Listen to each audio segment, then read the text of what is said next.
Good evening, everybody. This is David/Asher. And, of course, join me is MPX. Hello. So, let's get this party started. Oh, hey! They're advertising Mecha Break. If there wasn't real-life things that I had to worry about, I would have tried to stream that yesterday. Yeah. But let's get this party started. So, we're finally going to address the next part of the story, which is finally getting to the Purple Continent, which I should have done. Oops. Well, I told you to fight a boss that you were a bit underleveled for. Oh, I was agreeing with it because it's like I wanted to get it knocked out and done. So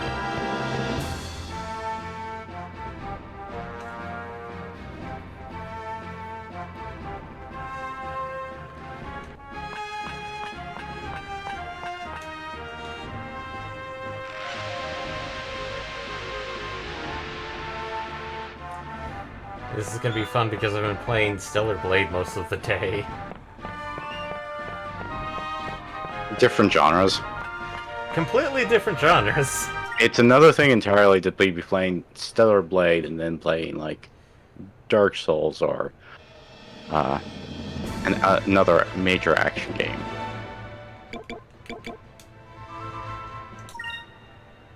With its own unique control scheme and such. Yeah. So, basically, we need to head this way.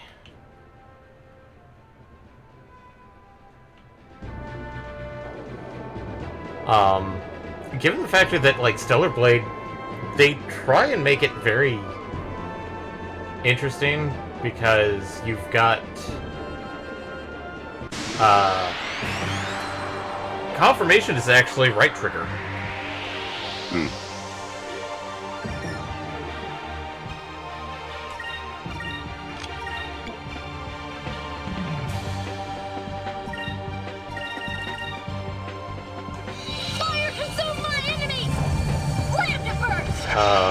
But then again, that might have been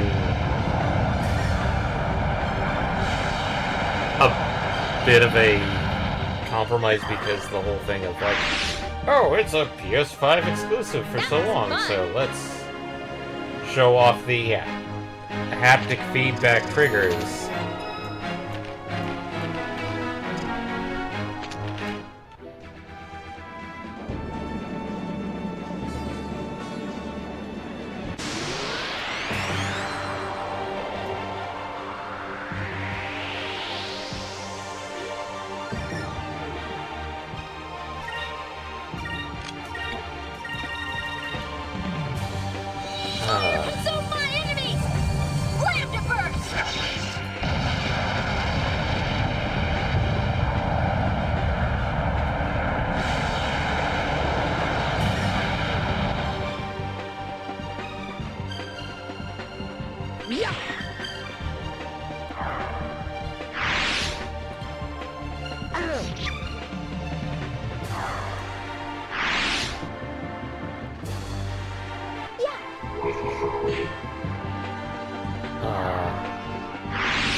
And that's the part that's also getting me onto our, like, pre-stream conversation, is that,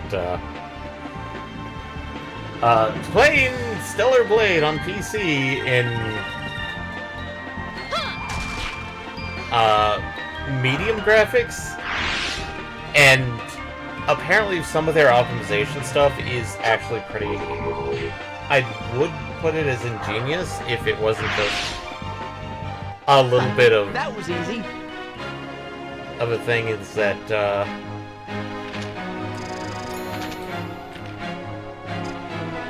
one of the, optimizations that they did is that technically they keep, whatever graphics level you have set for the main model, but it looks like if the system looks to be chugging a bit, they downgrade a couple of other people's models around you.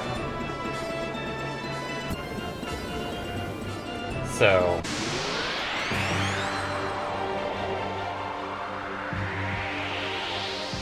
there's been times when I'm looking at something that looks like potato mode models and going...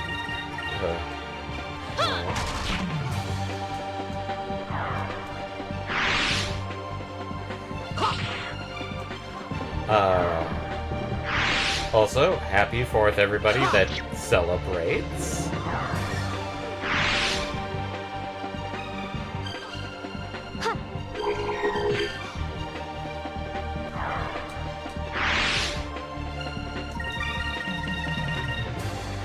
Hopefully the audio sounds okay.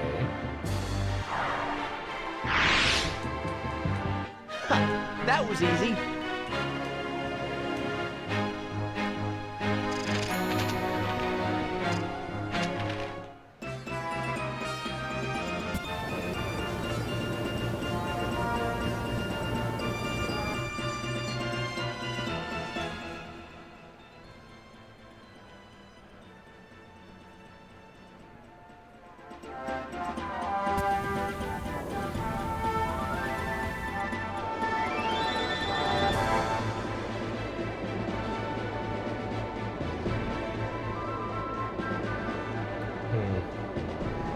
So, what have you been trying to do most of today, MPX?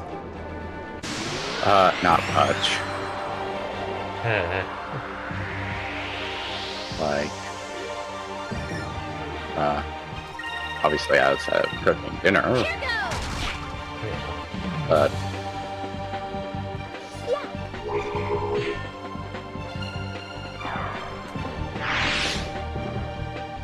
I have been reading about the differences between Blue Archive on emulation versus Steam Client. That's right. Because it's finally got released. Yeah. But so far it seems to be an improvement, but it unfortunately has the same problem with a lot of sort of PC clients. It seems like it has a larger footprint because it does happen to have some higher quality files. Hey! I did not know I didn't capture this. Maroon Island. Long ago, when air pirates betrayed their crew or captain as punishment, they were abandoned on this island. With only a week's supply of food, so fearful did pirates become of this island, its legend lives on in the songs of air pirates today. Anyway, sorry to interrupt. Yeah. Well, there wasn't much else to say. Like, I've seen comparisons. It's mostly in loading. So. But it does have a larger footprint on PC through the Steam client. I haven't tried it myself because I've been trying to make sure that things don't go bad, or it hasn't been that important. But unfortunately, the anniversary is happening soon, so I sort of want to migrate over.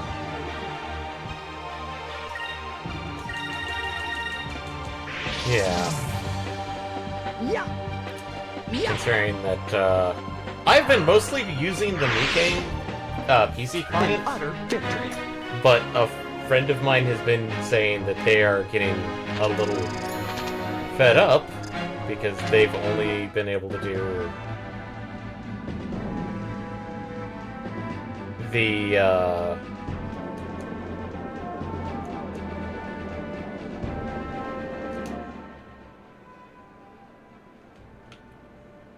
they've only been able to do the mobile client on their phone, and I keep meaning to reach out to them, going like, why don't you try and do an emulation? I mean, the problem with emulation might actually take more resources than to do the PC client. Well, they're also running a Linux machine. And as far as I know, the installer is only for Over there. Windows? I'm not sure if they have a Mac client. But then again, from my understanding, given the fact that there's no difference between iOS and macOS, That was easy. other than some slight optimizations, there's practically no difference.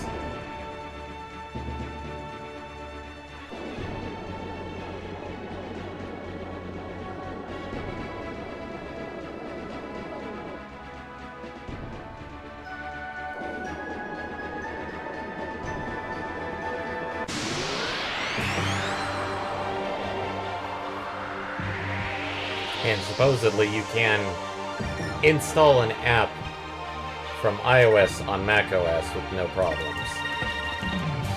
Here goes. But that's Mac. That's not Arch Linux is what they're running. Oh no, penguins or killites.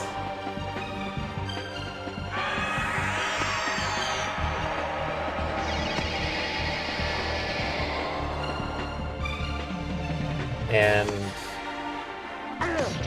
the one reason why they're a bit annoyed at the mobile client is because quite literally,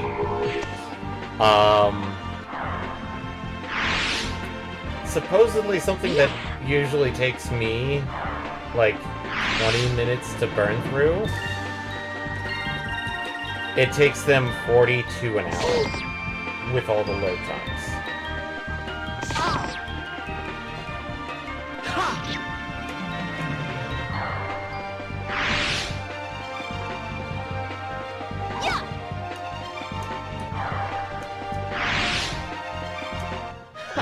That was easy.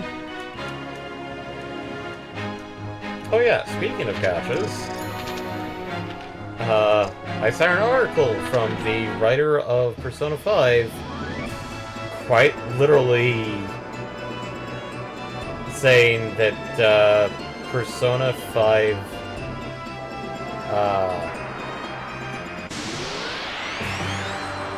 Persona 5X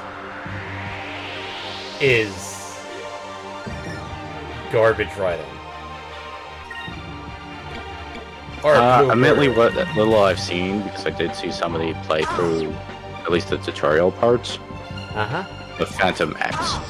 Phantom X, okay.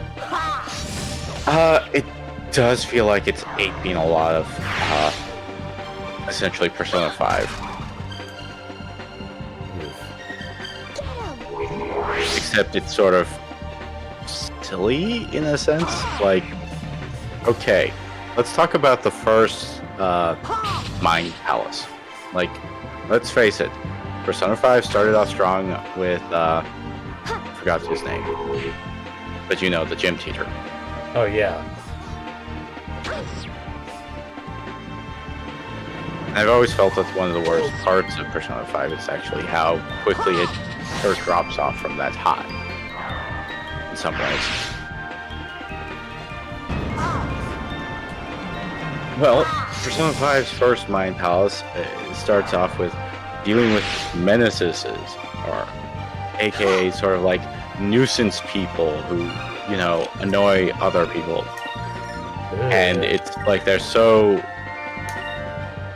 you know, unimportant because they're not a murderer or something exciting that you can't actually, you know, the police aren't going to do anything about it. Or at least the general malaise that Persona 5, well, the Phantom X. It doesn't help the fact that it is called P5 Phantom X, so it literally is meant to be set up within Persona 5's world.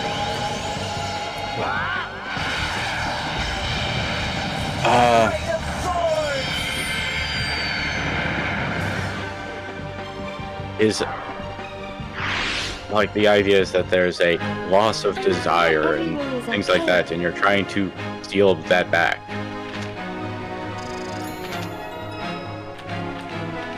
It's a different way of looking at it, but whatever.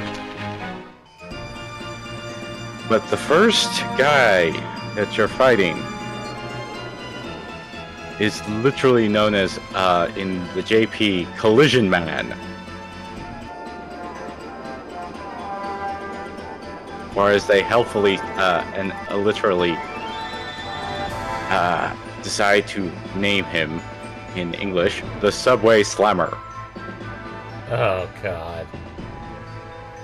Literally a guy who knocks into you while during the morning or evening commute and gets away with it by saying, "It wasn't my intention.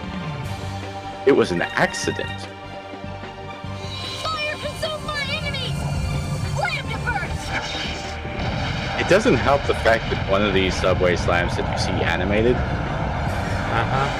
is practically a full-on tackle. Like, it's almost like watching a scene from a rugby or football anime, where like he literally contorts to the proper tackling shape of using your shoulder and elbow to sort of create the natural blocking force. Hits a teenage girl over the subway railing into the tracks.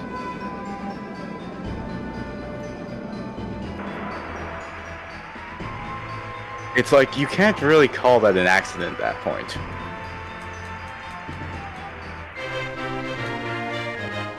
Not what I was intending to find, but... Yes.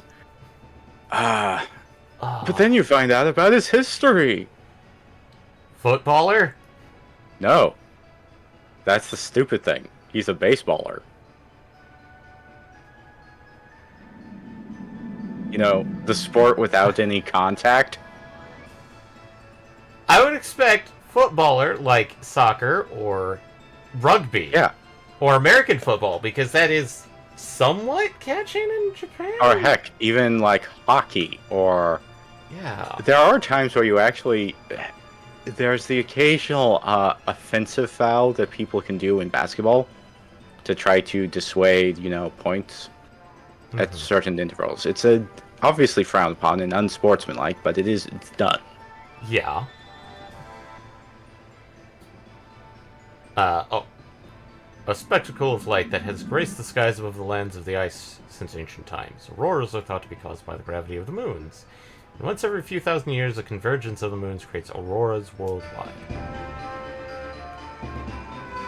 But no, he's a baseballer, and he's connected to one of the major characters in the game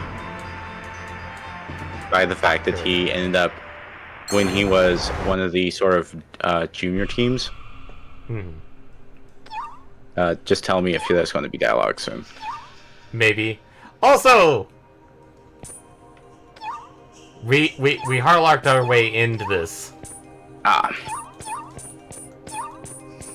But the thing is that he, during his junior league years, where he was looking up to be upgraded to part of the professional team or professional league, Yeah. he ended up taking the time to coach a little league team. Part PR, part trying to make himself look good, things like that. And so he ends up pitching to one of the main characters when they were much younger, and she ends up hitting the ball that he pitched, and it was a serious pitch. Oh. And of course, it's like people like to talk about things, and unfortunately it's a thing of like, well, he became known as the guy who, even a grade schooler, who can hit his pitch. Oof. And that sort of ruined his chances, but it's like, it seems rather petty, doesn't it? Yeah. Visitor. to Kamoshida? Yeah, I think it's Kamoshida. It's been a Kamoshida. while. Weirdly enough, it's like, because of the whole thing, it's like, now I kind of want to go play Persona 5 Royal just so I can knock it off my list. Go ahead. I am perfectly fine with my save file stuck in front of the final boss, never to be completed. Well, you played the first one. You didn't play the Royal, or did you? Yes, but I don't care. Anyway. That is the worst offense you can possibly have, is like, I don't really care. Anyway, visitor to Galacia, answer my query and open your own path. What? Did that rock just say something? Deep within the Purple Moonstone lies the power to hold the world still. What is this power? The power of ice?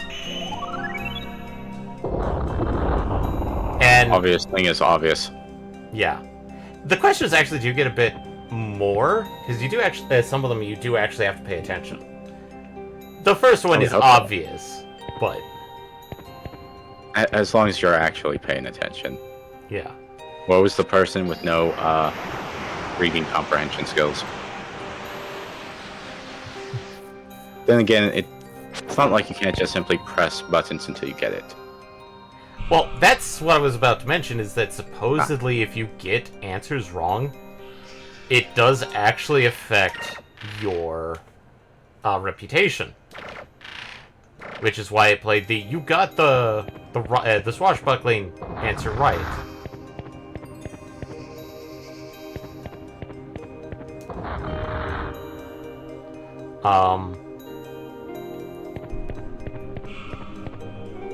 And I'm trying to remember if there was,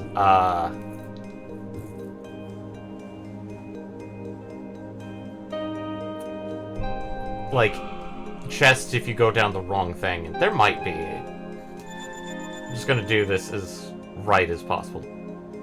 Visitor to Galacia, answer my query and open your own path. The purple crest hides a certain number. What is that number? This is where it gets a bit more complicated. Because this is, since I haven't been casting magic very often, I haven't really shown it off. But every time you cast magic, it shows that crest, as well as the number of dots around it. This one, I think... I had something open for this already.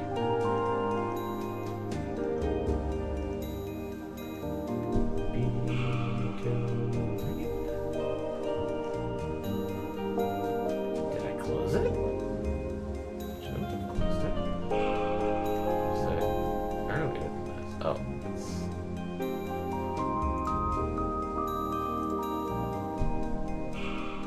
it's... here we go. So, it is 2.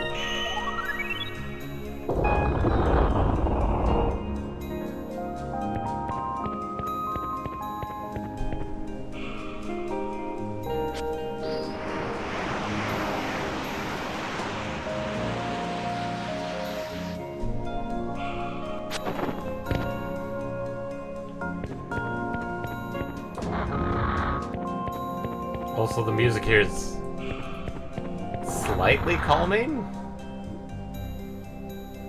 Also, beware of random popping noises in the background. Visitor to Galacia, answer the last query and open your path. Yes! Purple moonstones affect the abilities of living things.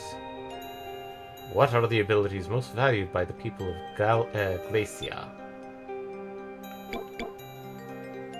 Life and healing.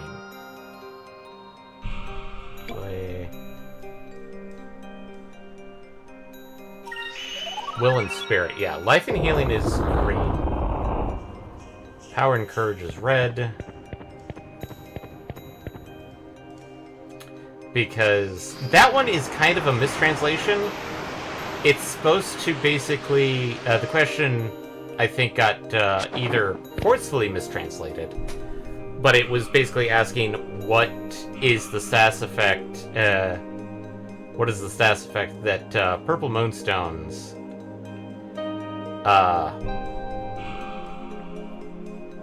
cause, and it's basically purple is, I believe, mute. Oh, and on the ground you can see the crest right there. Hopefully it's not too compressed. But they're talking about, like, if this is the center of it, what are the two dots around the crest, which there are two of them.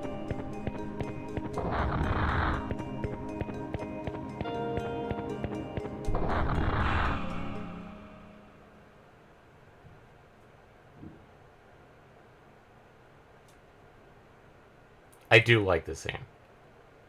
This looks like it's the last door. Fog is so thick. I can barely see what's in front of me. It's so cold. Even the air is freezing. Well, we can't let that stop us.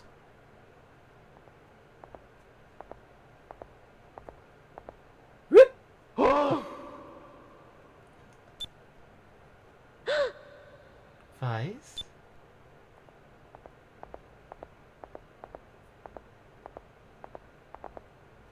Hey, Vice, where'd you go?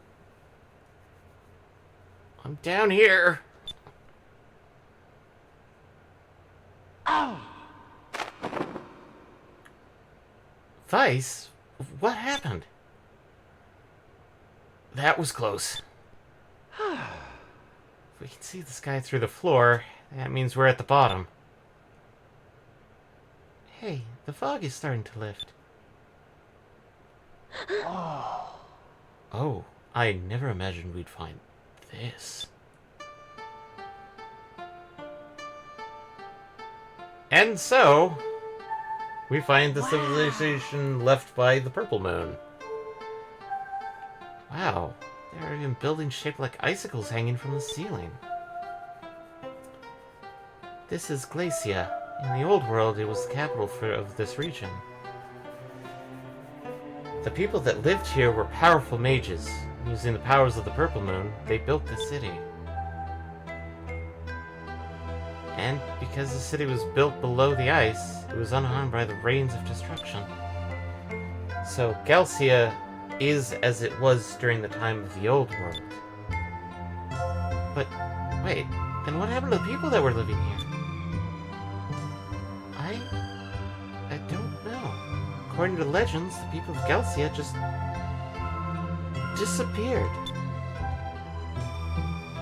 Nobody knows where they went or why they left.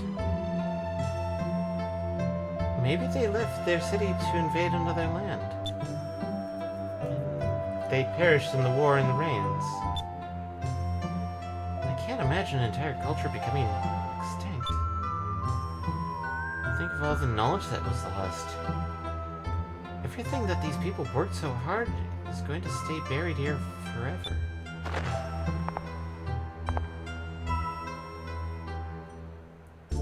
Let's go. We should find the purple moon crystal before we get buried here forever.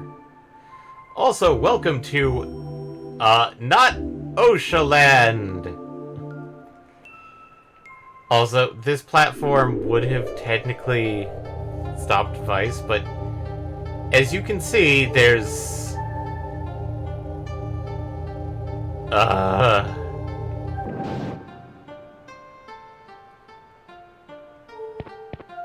There's gonna be a lot of OSHA violations here.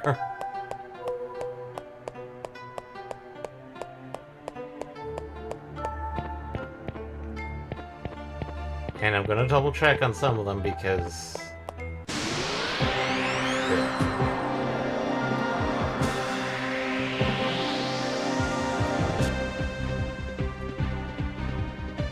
And if people were wondering why I wasn't trying to fight a lot out there, most of the enemies outside are also here, in the dungeon.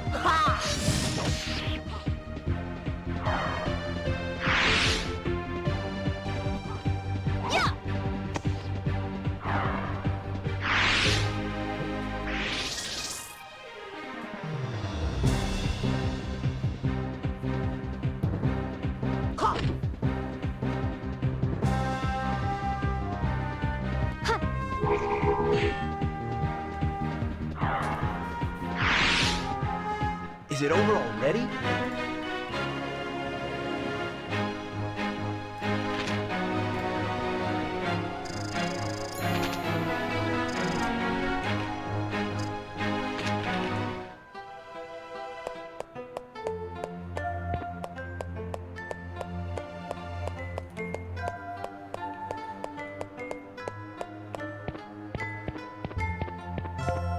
Because as you can probably imagine, there's going to be,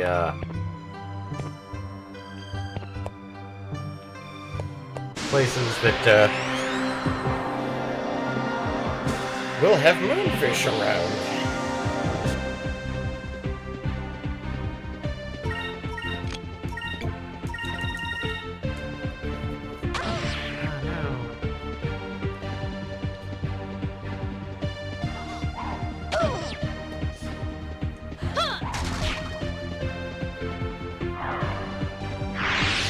I did like this enemy design.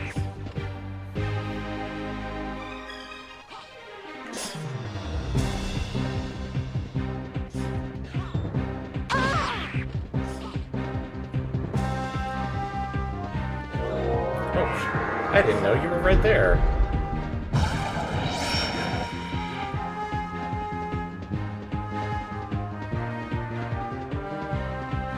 Fire consume my enemies! Slam to burst!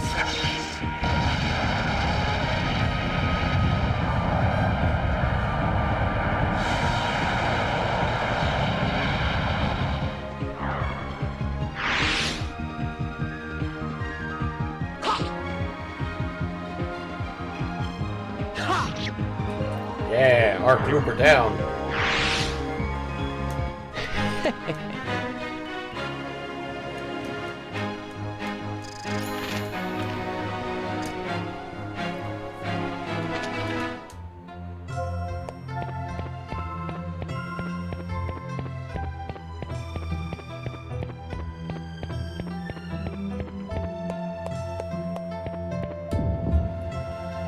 Ice Splitter!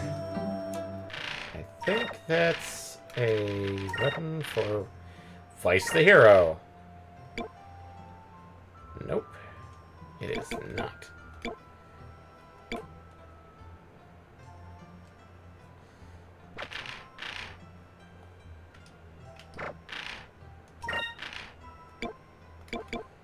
It is actually a better weapon for Ica. And that is a decent, decent upgrade.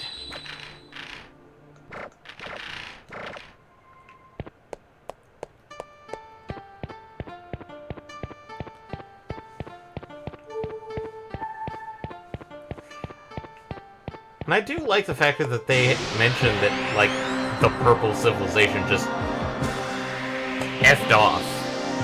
And nobody knows what exactly happened to them.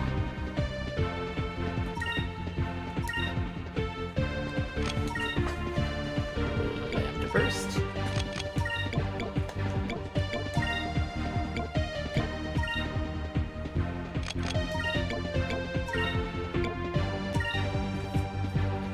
Fire consume my enemies!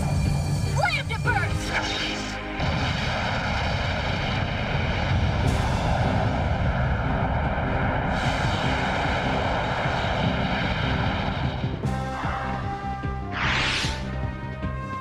Let's try this!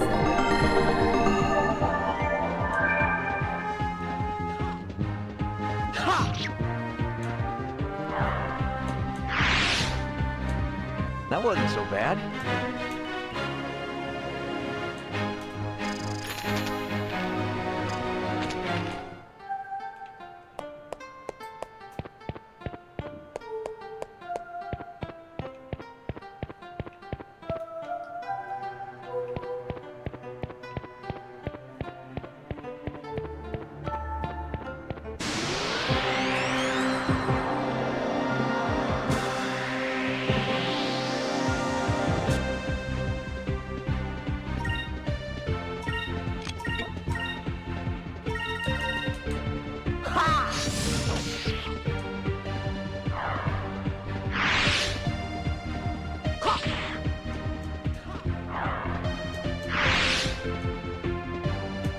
Fire consume my enemies!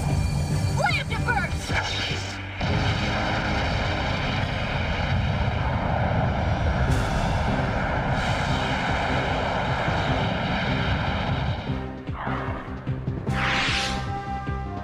That wasn't so bad.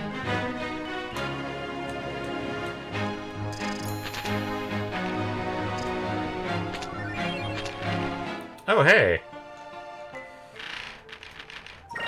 Well, since we have 4... Hey! Talk about, So, we could probably save this, because, as you can probably guess, sooner or later we'll be able to select our final party member. And, yeah, the Colosseum thing is similar to Vice's, Pirate's Wrath, but it's actually, I think, cheaper?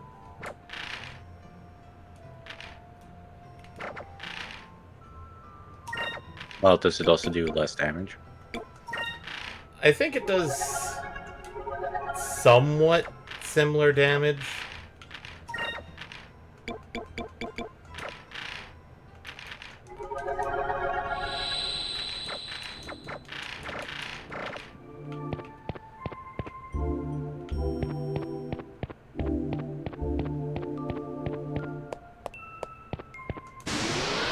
Oh no! It's our buddy! The Zivelin Bane.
Let's try this.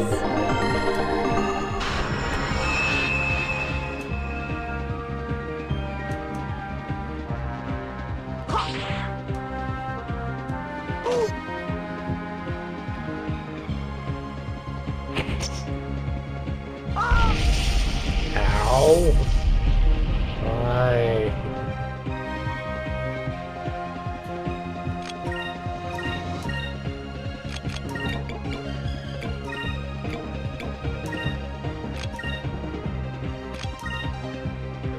Let's try this.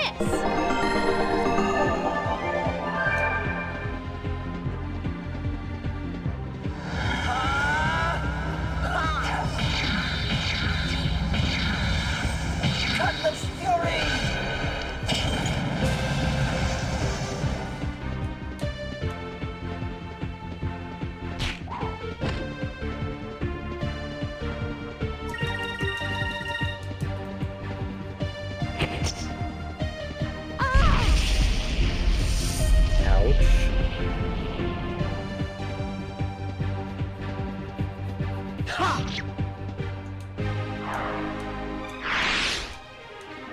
We won! We won!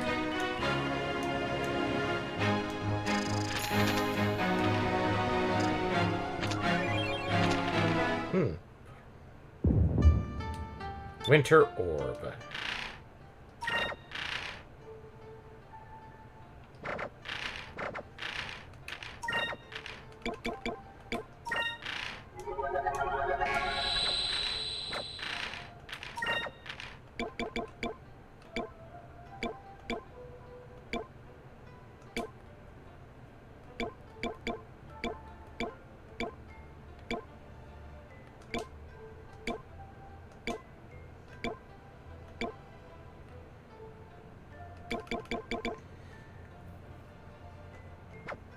Oh, I forgot I bought a good chunk of those.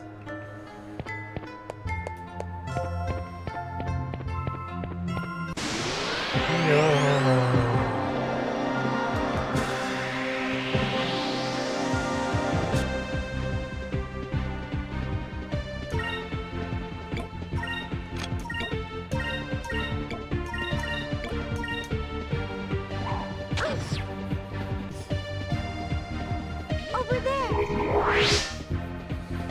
Oh, that solves that problem.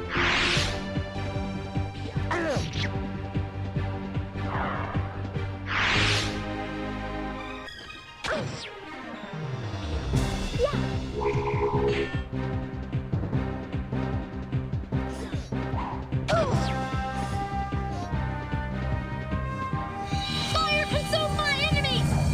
Slam to burst!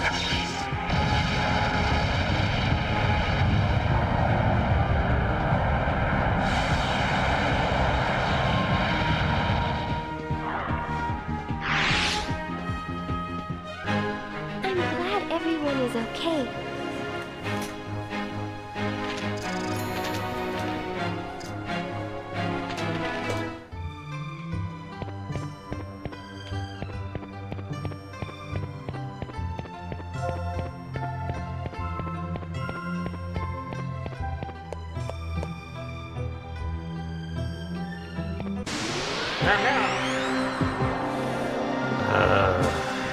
The problems with dungeons.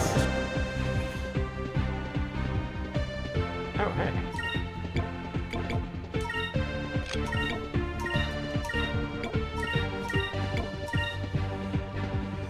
Fire consume my enemies!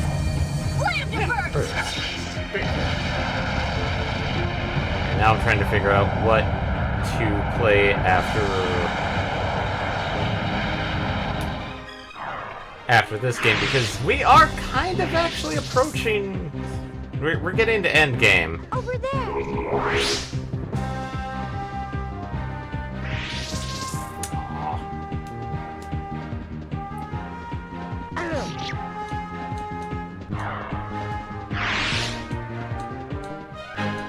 Thank the moons!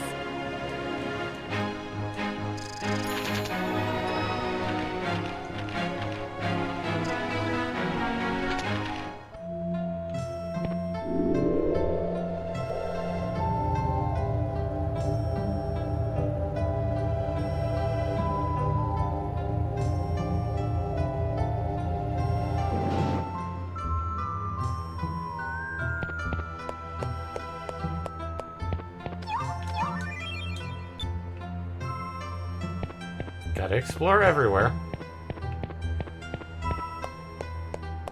That looks like a save point. Let's go deal with the chest first.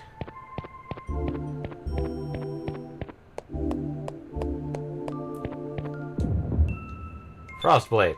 There's Vice's equipment. Nope. It's Enrique? It's Enrique! A blade so sharp and cold it is almost numbing to the touch. Can confuse enemies.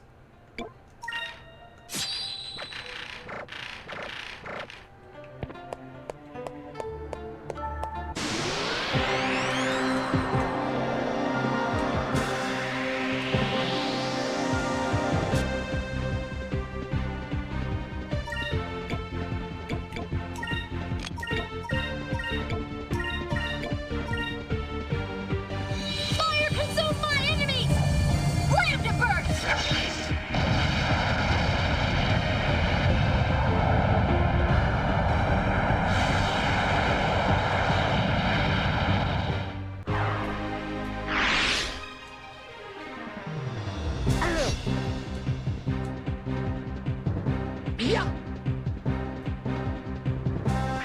No! Get back here, you purple That was balloon easy. boy.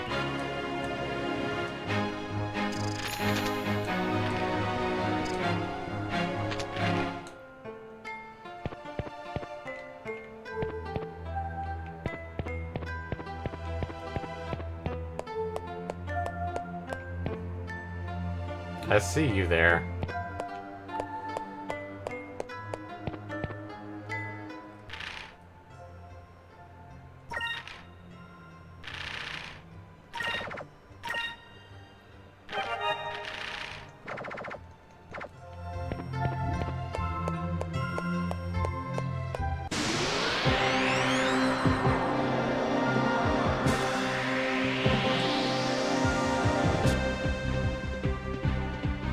Oh, sweet.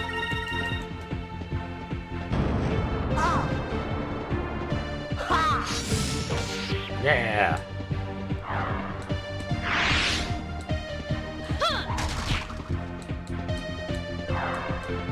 Two arc loopers. An utter Arc victory. loopers.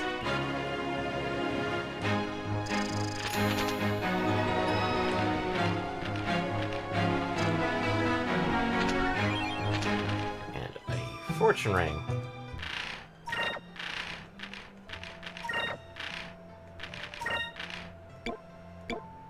I think I've got a couple of those. Nope.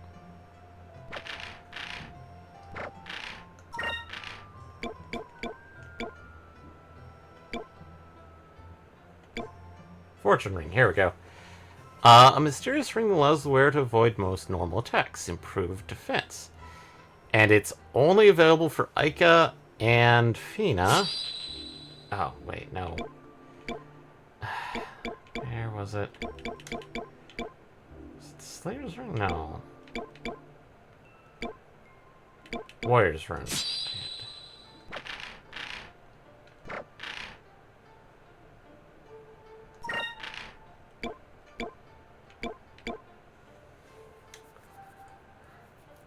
I mean, that one is nice and all, but at the same time,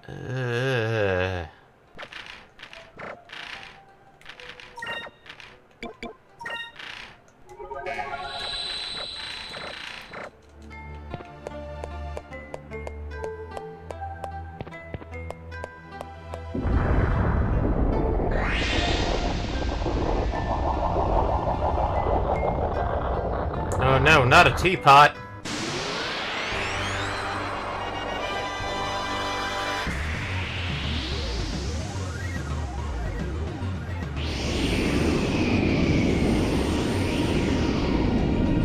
This is something you'd most likely see in Final Fantasy X than you would see anywhere else.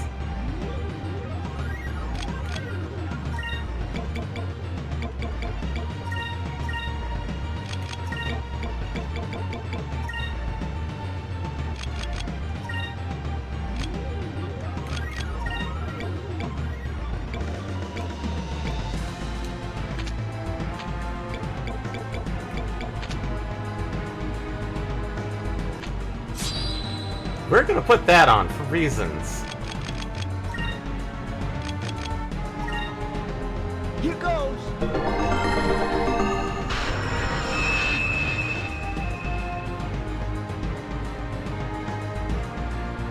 Let's try this.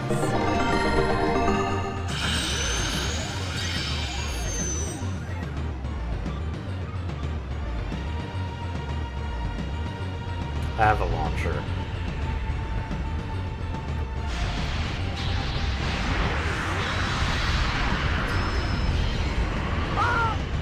Oh no, Enrique.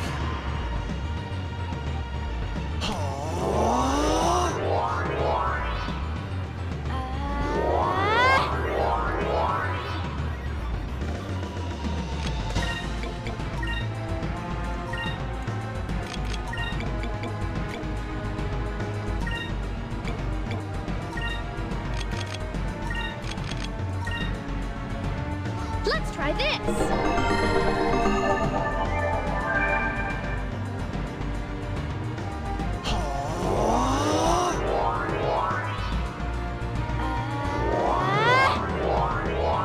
Oh hey, we're at 50.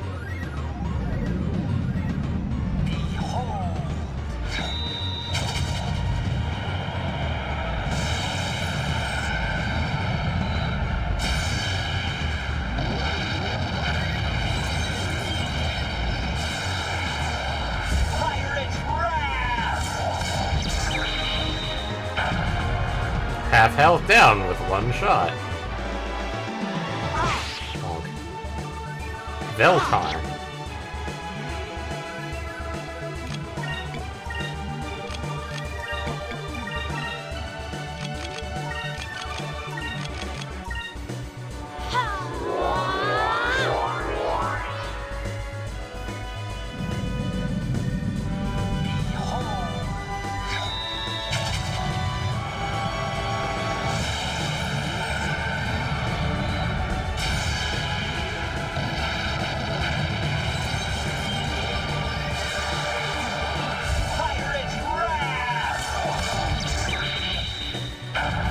Boss fight!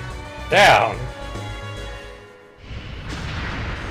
Yeah, compared to last week where we took like half the stream to do a boss fight, and this time we're like, An no. utter victory. None of that.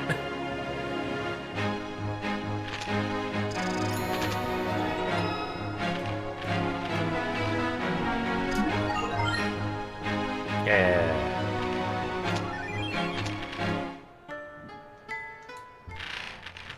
Fina, we are going to change our equipment back. Because if I recall correctly, that guy does a lot of Jade Scroll Ring.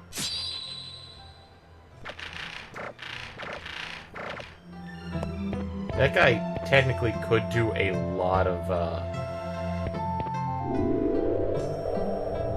attacks that cause mute, if I recall correctly.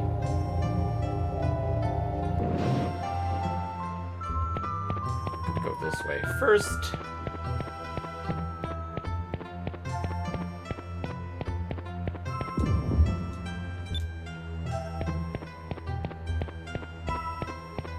Just in case you aren't getting enough Moonberry drops.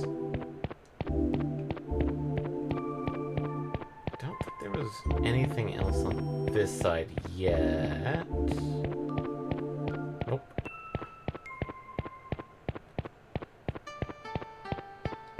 So let's have ourselves a fairly, kind of shocking twist of a moment.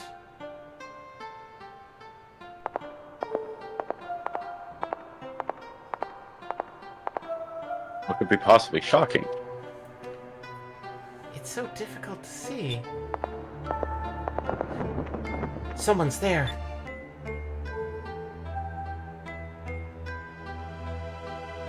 Ghosts? Whoa. Oh. I don't believe it. Who's there?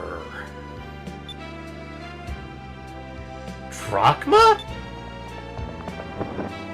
Captain! What are you kids doing in here? It really is you. Never thought I'd see you again. Yeah, well, it's been a while, Captain. I had a feeling you survived the attack. But, Captain, what are you doing at the bottom of the glacier?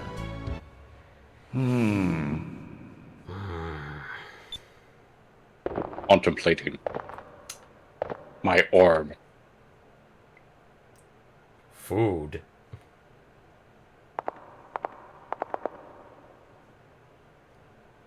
What? No. It's not.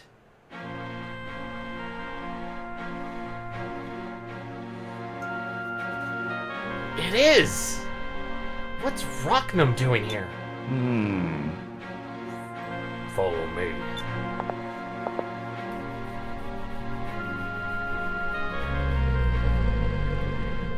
Is he dead? No, he's still alive. But he's badly wounded by Ramirez's ships. It is a fatal wound. Rocknum is dying.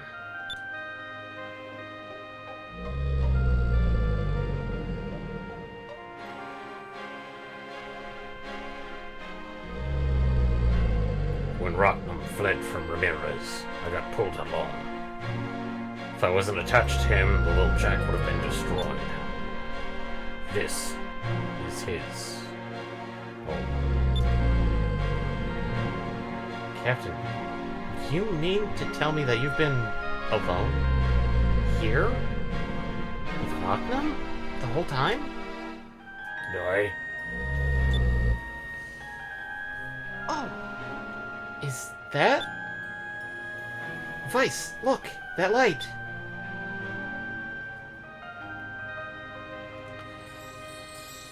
And here's the fun fact. If you pay close attention to every scene that Rocknum's in, he's always seen from the left side. You hardly get to see his right side at all. for this reason. What? Is that the moon crystal? It must be, which would mean that this Arcrail? Rockdom? Is the purple Gigas? I can't believe that Rockdom is the purple Gigas. The name of the purple Gigas is Plurgoth. According to legends, the citizens of the purple civilization implanted the purple crystal into a living creature. Then that means Rockdom was once a normal Arcwhale? Yes, I think after Rockdom had been transformed to the purple Gigas, his master perished. And he has been wandering the skies ever since. So this poor Arcwhale was also a victim of the war. But, Captain, why did you stay here all that time? If the little Jack is here with you, why didn't you leave? I've spent my life searching for Rockdom to avenge my crew and my son. I wasted all those years. Rockdom saved me from Ramirez. I just thought that I could watch over him in his last moments. It's the least I could do.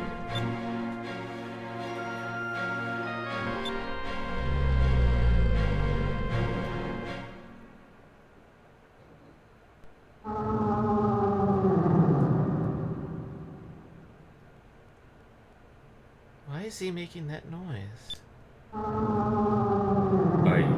I'm not sure. What's wrong? I am here for you. This isn't good. Look. At his eye.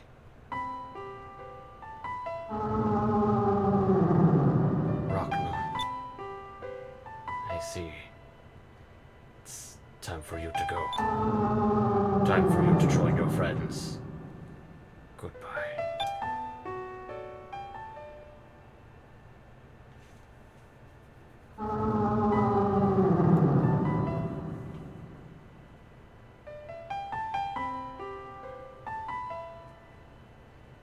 Oh, no. Look, the crystal.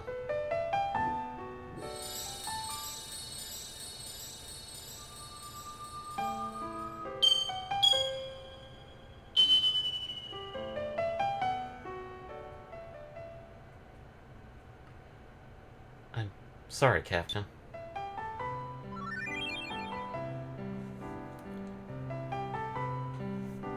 We received the purple moon crystal and learned that Drachma kind of found the harsh lesson of there's no good end to the path of revenge. Well, it's a bit different than most of them. Yeah.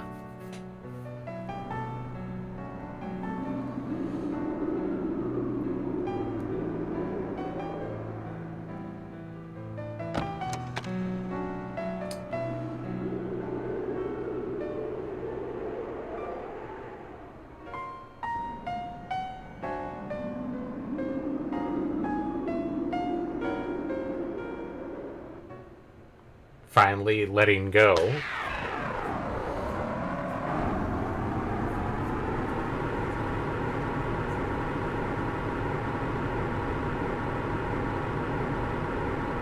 Captain, are you really going to leave us? Chasing Rockman was my reason for living. Now I've got to start over. When you're as old as me, it's not easy to change your ways. I'm sorry. I cannot go with you. Guys, are you sure we should let him go? Yeah, we should just let him go. Uh-huh. I can't imagine what he's going through right now. Captain, we finally met up again. I guess this is goodbye. Oh. boy. Become quite a sailor. I'm proud of you. It's a little strange to hear compliments coming from you. Captain, before you go, there's something I wanted to tell you. You said that that you and Rocknum were both alone. You're not alone, Captain. We've been with you the whole time. No matter how far apart we've become, we'll still be sailing the same sky. Same sky, same clouds, same wind. We'll always be together, in one way or another. We'll never forget you.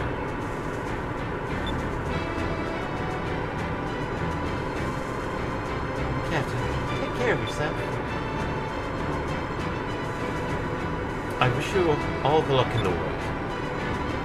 Captain, you better visit us in Crescent Isle. Goodbye. Maybe I will, someday. Farewell.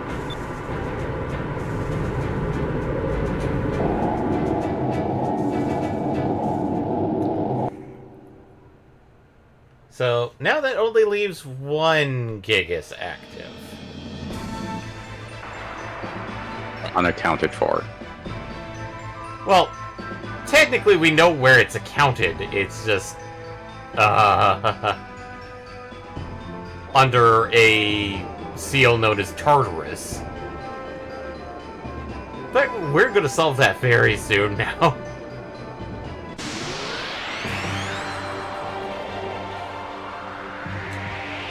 And yeah, I know I missed a couple of things, but I may try and do those off screen.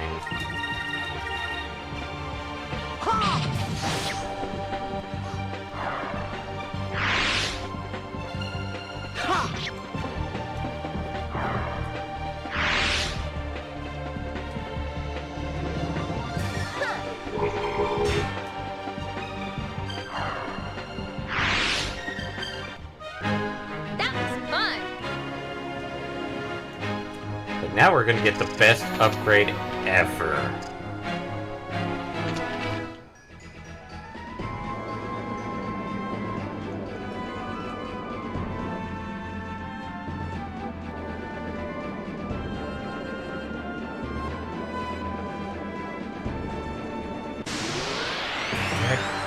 Ooh.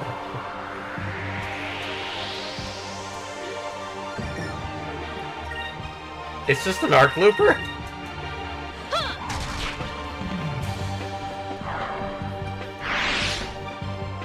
An utter victory.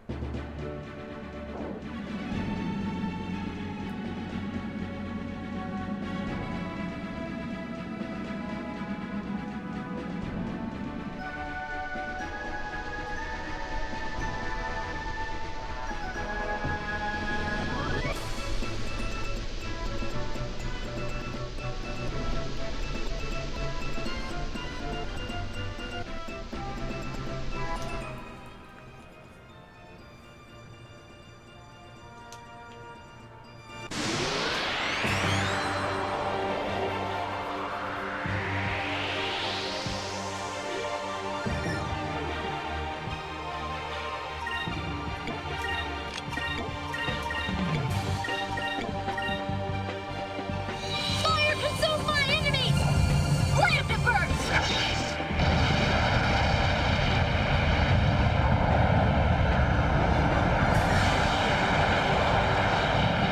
Oh, hey! It actually affects the, That was easy. the red ones. Get their name.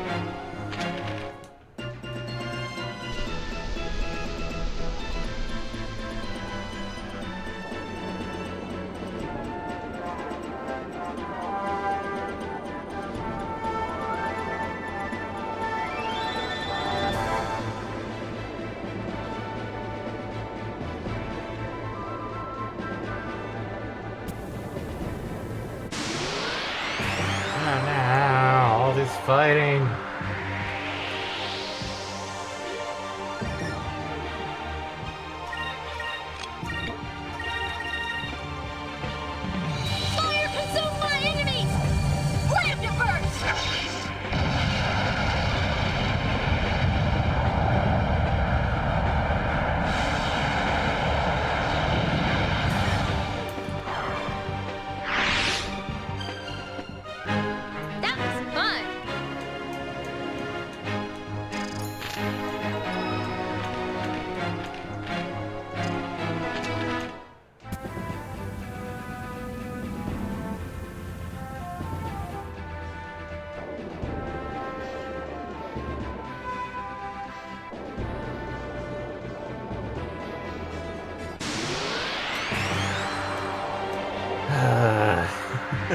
Here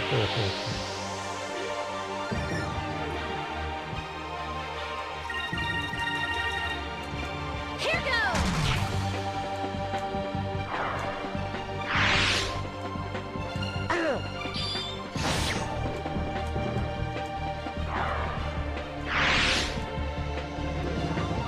Go, people!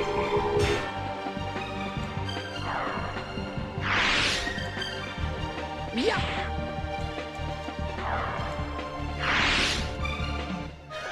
That was easy.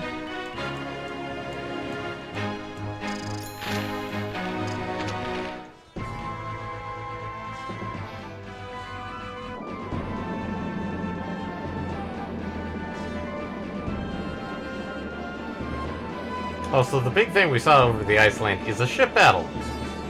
I am going to save that for later. I'm guessing it's story. Nope, it's not story. It's just a one-time battle. But it is tough with the ship as it currently is.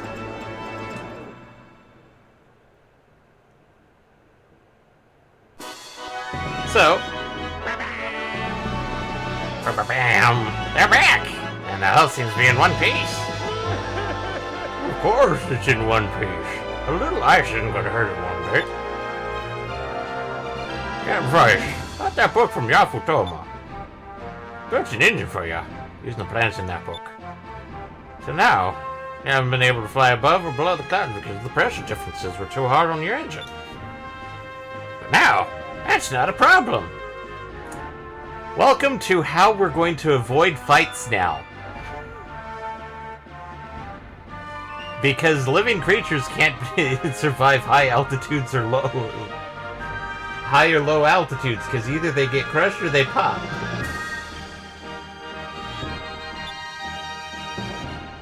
You'll be able to fly over the mountains and beneath the large islands. You'll be flying all over the damn place. Yeah. Really? It's great. When can you install it? I'll install it tomorrow morning at the crack of dawn. The new engine will be able to travel to more places than ever before. Yes. Alright, everyone to the meeting room. Let's decide where to go next.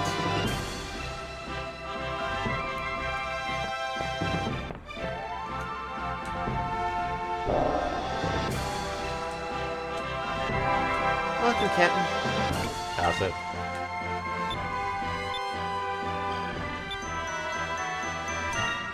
Don't think she has anything new. She should actually have a... Okay, one arc-well torpedo to replace that serpent torpedo.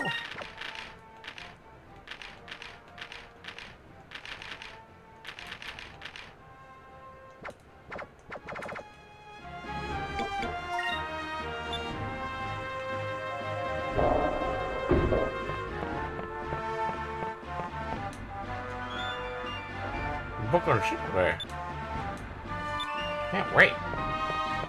And just to show it off, because I didn't, is Kazim is now here with his two buds. Look at this shine. We're gonna blow holes in the balloon fleet and look good doing so. Can't wait to start firing on balloon ships. Voice, which girl on roller ship do you like the best? I have a thing for girls who wear glasses. No. Hey! Make sure you shine those cannons good. Those cannons are the heart and soul of the Delphinus. My cannons are always ready to go. You never know when you're going to have to blow something up. If I lose a battle, it's not going to be because of a misfire.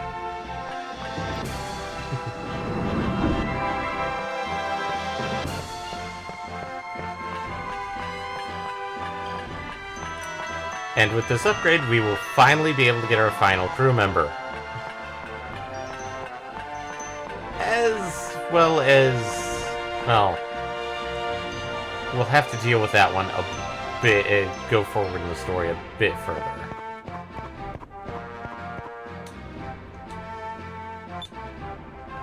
To Ryukon. Captain, I'm a little tired. Okay. Nothing new. Don't think he's got anything new.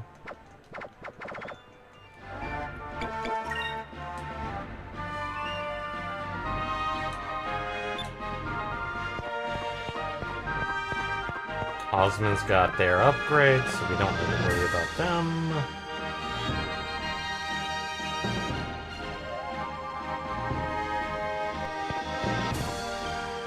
And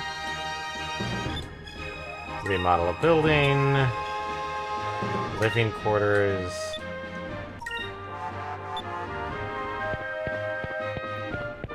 Let's go check in with the tea house, or bar. And because we did a Easter style, Merida here actually dresses up in a kimono. Kirala gave me this dress. She says it is the traditional clothing for Yaftoman women when they have celebrations. I like to wear this while dancing, but it does not move well enough. Kirala said it would take 500 gold to fix it. Do you have money? Yep. Really? Thank you very much.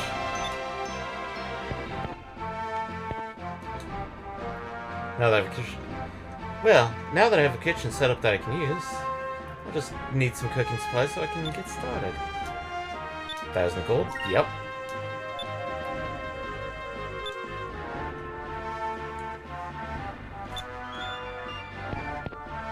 And this is where Dawn sits.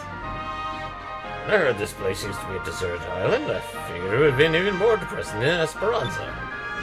But got a good variety of food and drinks here. You assembled quite a crew. Doing a great job. I heard that Polly's owns her own tavern back in her hometown.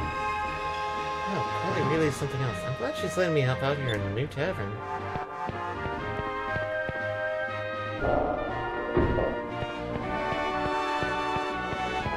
And I think...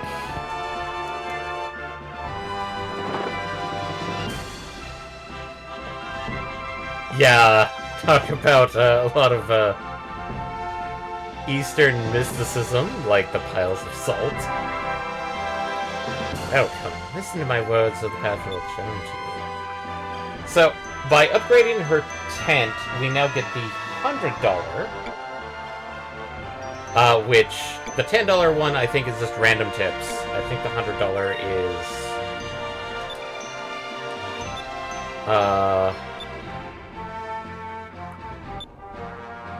the red moon has granted.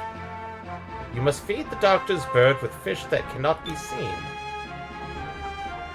Fishes unlike you have never seen. It basically tells you where to get some really good stuff. So, not that impressive. Upgrading the barracks is just needed. As for decorating the island, that one can be a bit weird.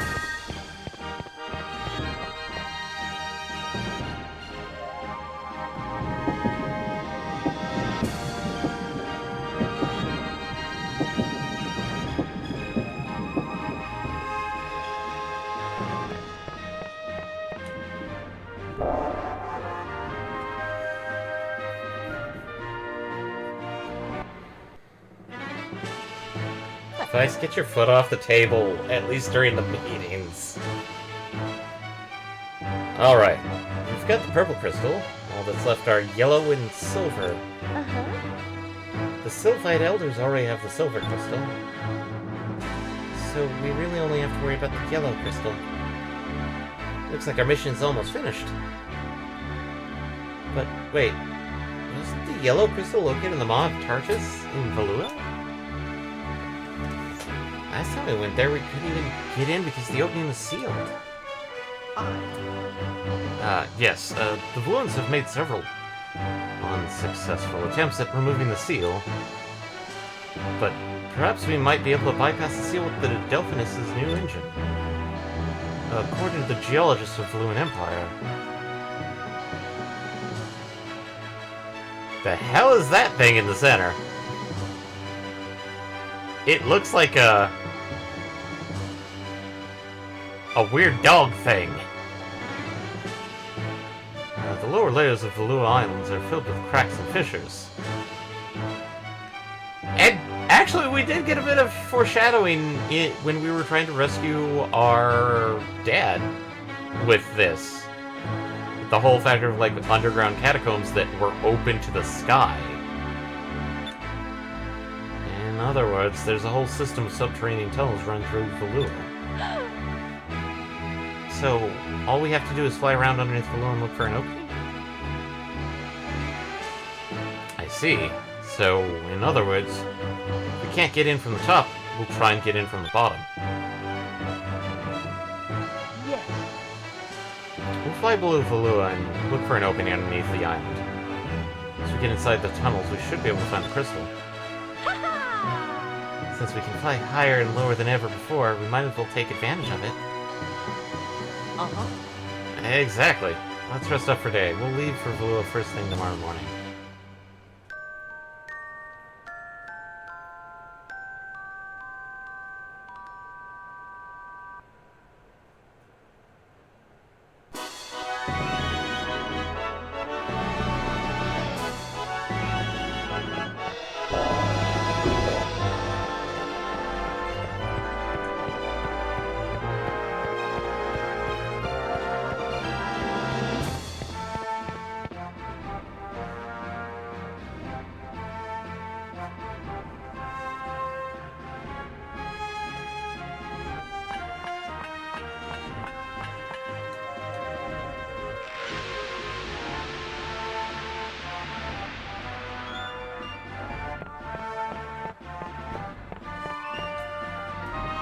But that no instrument goes in the book of... Can't wait.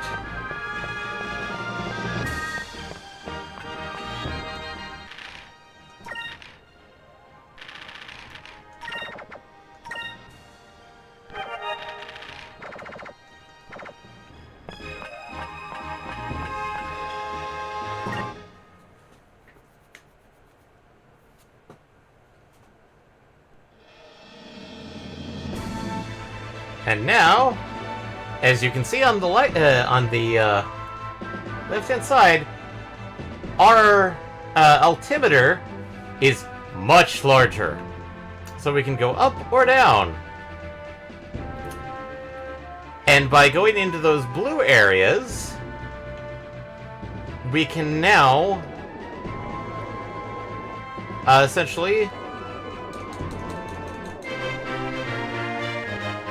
find a bunch of discoveries that will never be found by Domingo. Rainbow Island. What lies at the end of the rainbow? It's a question that everybody asks when they're young, but as they grow older, it's often forgotten. Perhaps only the few who remember can find the legendary island at the end of the rainbow.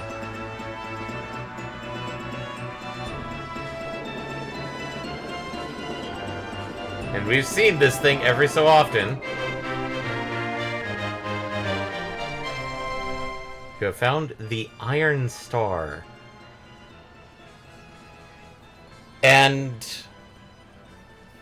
I have seen some people state that the Iron Star looks very similar to the Red Gigas, and I think some people have thought that the Red Gigas might have had a satellite network. Strange object said to be launched by the ancient civilization of the Red Moon. Its purpose has been long forgotten, but legends say that its eye could see the entire world. Even now, sailors navigate by its rhythmic, flashing light. The other fun thing is that because we are now above the clouds,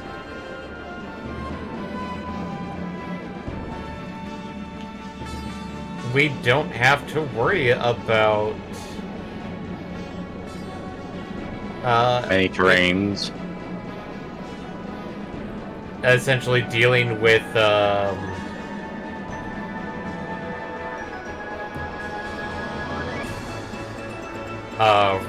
RNG. battles because there are none.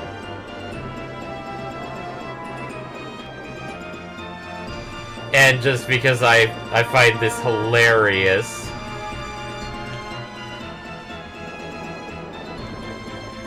We can pop back into Valua and see that it's actually modeled.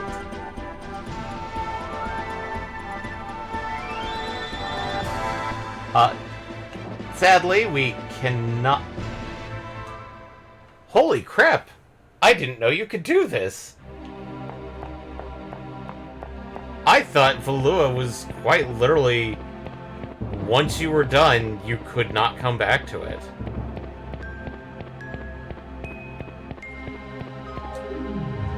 Those rich nobles, they're so lucky that they get to live in Upper City on the other shore. They get to reach food, wear nice clothes, live in big houses. There's really nothing for us here, actively, because we've gotten everything. But I did not know you could do this.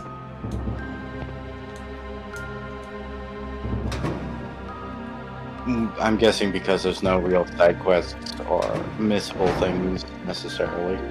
There's not a lot here, anyway. There's a couple of missing chests that you could miss. But it's like...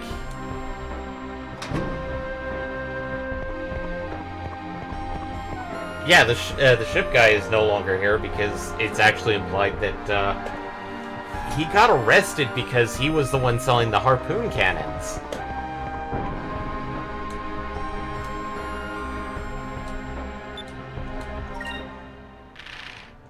And they're still selling the old items you can get elsewhere.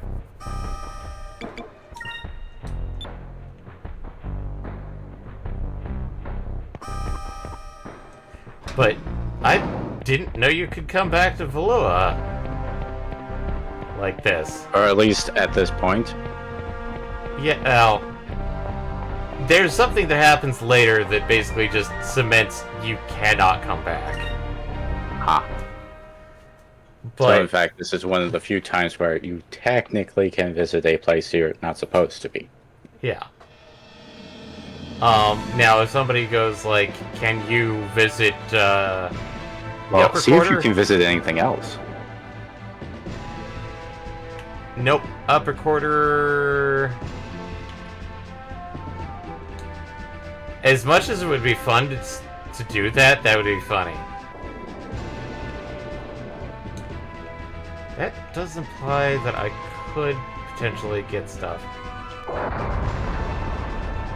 And yes, we can come back here and see the hole that we punched in. And they're latticing it up, trying to repair it.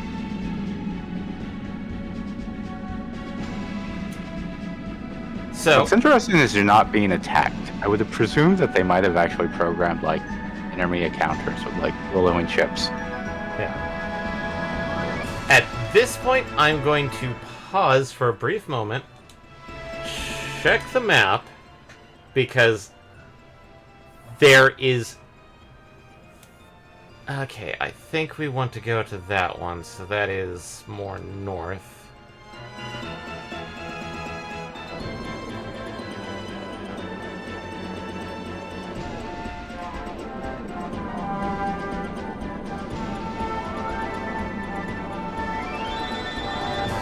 Because what I'm going to be doing now is I'm going to be getting our final crew member.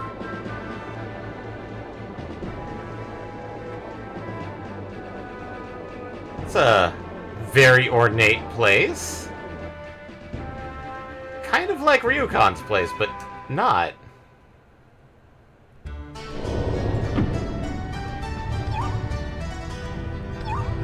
Okay, Cupel. How... who am I? I have no idea what this thing does.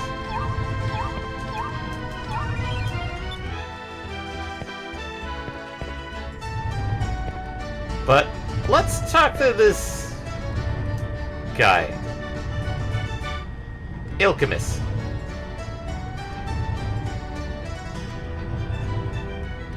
I think I just finally got his name. Well, I never expected to get visitors way out here. My name is Ilkamis. I have come to this island to further my studies of various medicines. You're on this island alone to study? Quite strange. You're probably right. I've been called strange ever since I was a child. I was always asking questions. Why does water float when it freezes? Why is the sky blue? But that calls to mind another question. What brings you to this island, anyway? Would you like to join my crew? Actually, I would like to ask you to join my crew. In need of a doctor. I'm no doctor. I'm a chemist. Study medicines and such. I'm very happy that you would like to take me along, but I'm sorry I cannot travel with you. Assortment of herbs and tools scattered about. Maybe they're used in making various potions and things. Well, we're gonna pop out for a brief moment.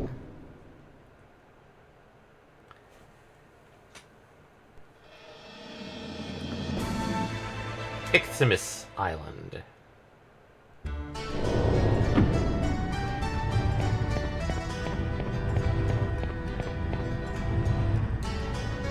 Oh, hello!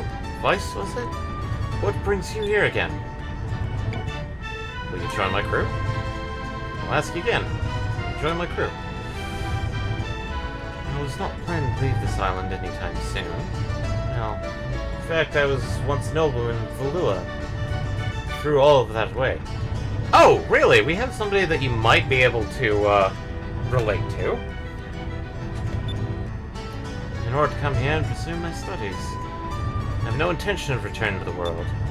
The only person I will leave this island to travel with is he who has the heart full of wisdom and love.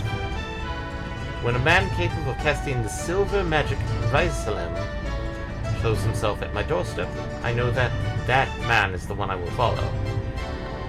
That is his requirement. And as a heads up, Raisalem is the final spell of the Silver Tree.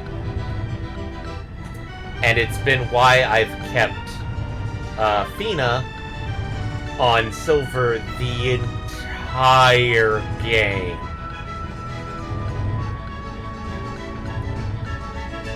It takes much longer if you start doing what I've been Only doing. realize it now.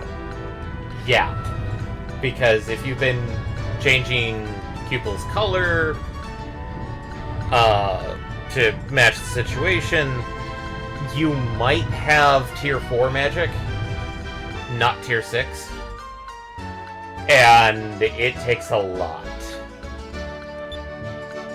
Iceland? Actually, we know that spell. What? You learned that incredibly difficult spell? I see. And that means you have a heart full of wisdom and love. Been waiting for people such as yourselves. Please, take me with you. I only hope that my research can be of some use to you.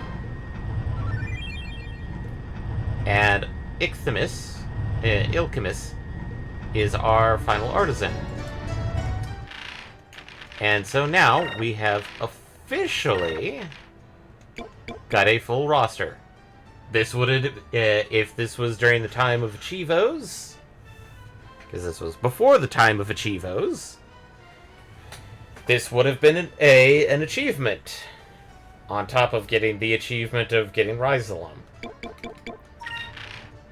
So, Ryukon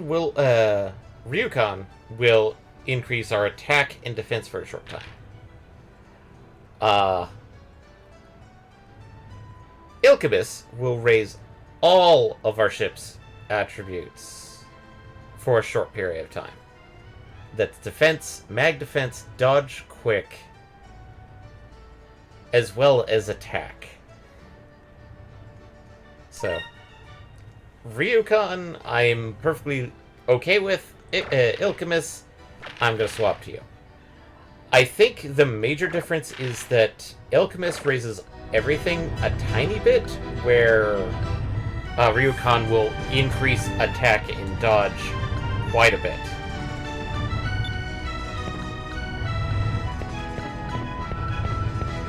And the reason why I'm pronouncing his name as Ilkamis is that alchemist.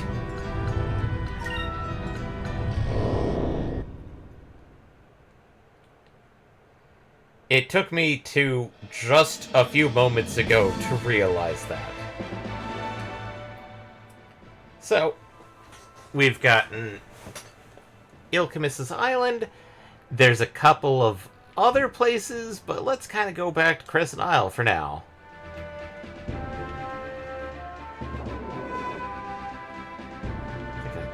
Okay, that's one I've already gotten. And yes, we'll be seeing this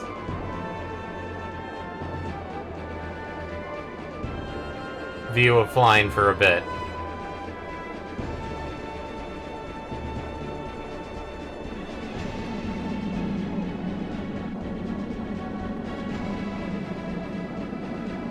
Because this is why the top-down view is...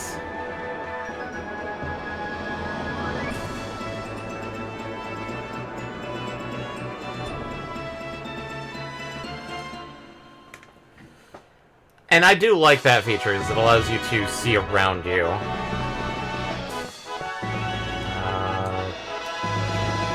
finally do, you guys.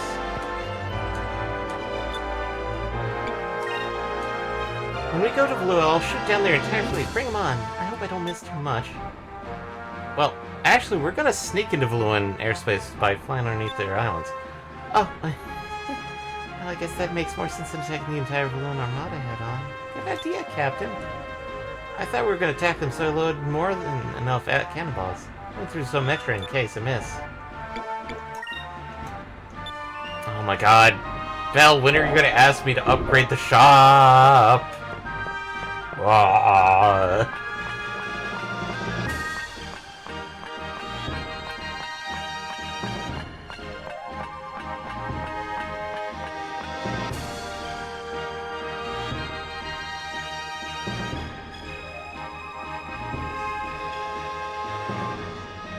And now our building looks like this.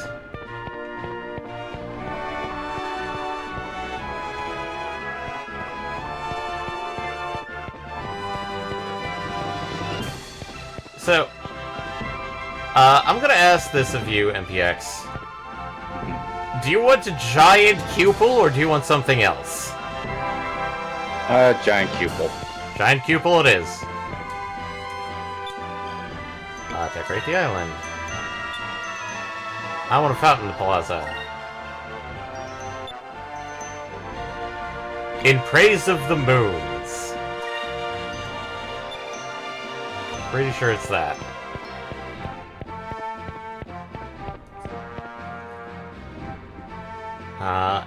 Okay. And now to show off where Ichthymis is. He is our third merchant. And as stated, he makes medicines, which means that he's going to be selling all those lovely little items for healing and stuff.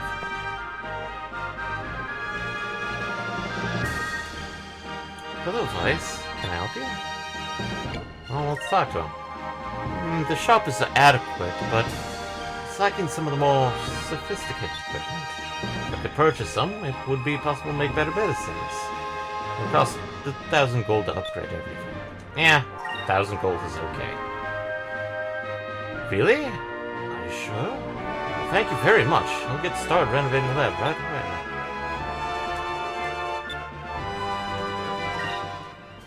So, just to show off what he has, he will sell every single healing item.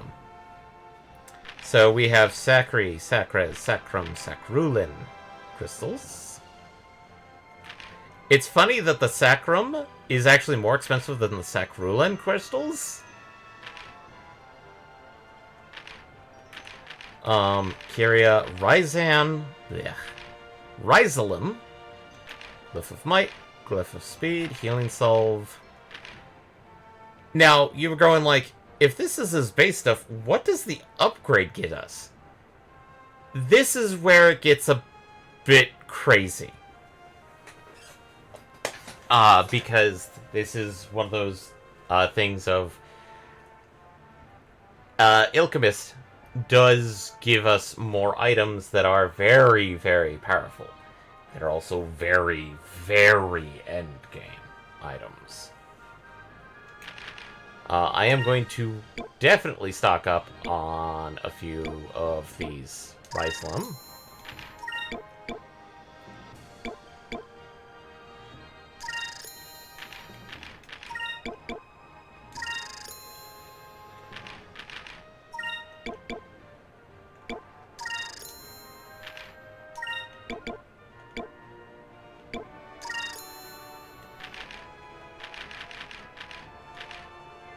Keeping the magic.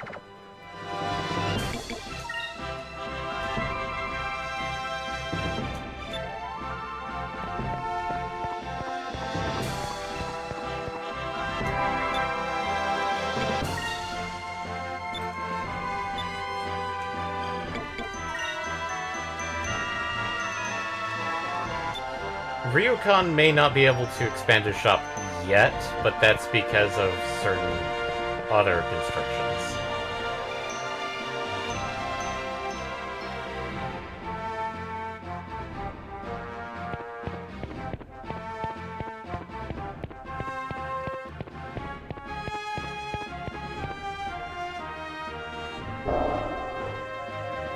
And because we gave Merida the 1,000, she can now dance, and it's a traditional dance. And because we've done some upgrades and stuff, we can now have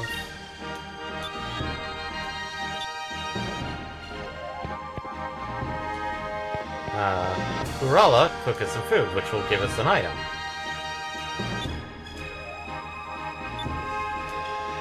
Poly Special. And because we upgrade the kitchen, we can do this, where we get a Poly Special.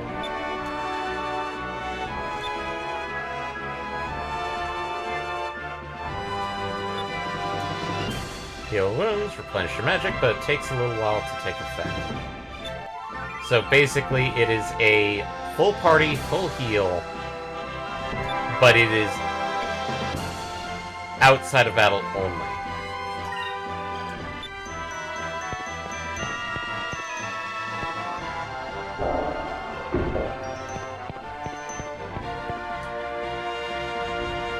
So, basically a non-battle version of Mega Elixir. I found some islands where there are really interesting animals live. Where's the island, yes? It's a secret. Well, if you're only interested in animals, I can bring some back here. Take 500 gold to pay for their food and stuff. Still want me to catch them for you? Yeah, sure. Some animals, huh? Well, it might be nice to have some pets around here. Well, why not? Go ahead and catch some for the island, okay? Hey, but first, what kind of animals do you like? Do we want something cute? Do we want something colorful? Or do we want something scary? NPX? Colorful. Not a bad choice, actually. No, I think we need a little color around here. Go catch some colorful little creatures for me, okay? Aye, I'll go catch them right away.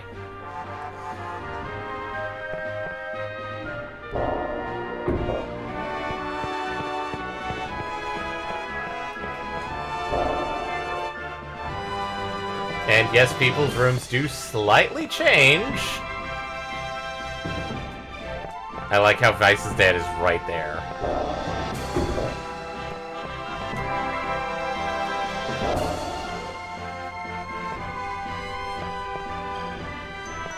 Sadly,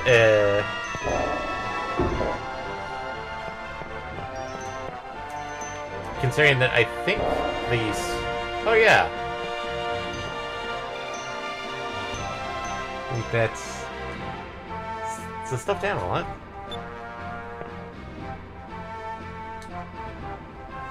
Vice, now that we can go higher and lower than ever, we can explore all the places we haven't been to yet. And if you haven't noticed, Vice's picture isn't around here anymore. I think this is the one downside to using,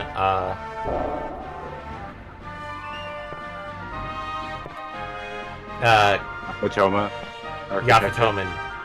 Because it removes some of that little jokiness that both Fina and Aika do have a thing for Vice. Last song, Dracula said that it wasn't going to be easy for him to start his life over. Do you think he'll rejoin us when he feels better? But that, as a nice little fact, you can talk to Brabham here. Or Ismail, and he will remodel things. So, if you don't like the Afatoman architecture, you can use his, which is... I'd want to say... Nasirian architecture?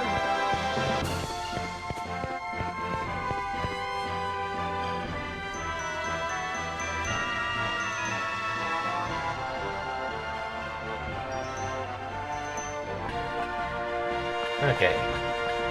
So, given our time frame, there's probably one thing we can try and find to do. And that requires us going into High in the Clouds. It's a side thing, and trust me, it's gonna be a bit of an oofter. So,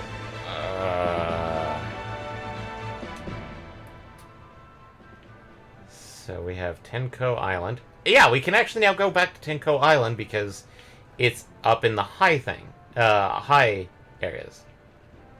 So you can visit the bad guys from the Afatoma to see if they are repenting. Yep, and they will be there.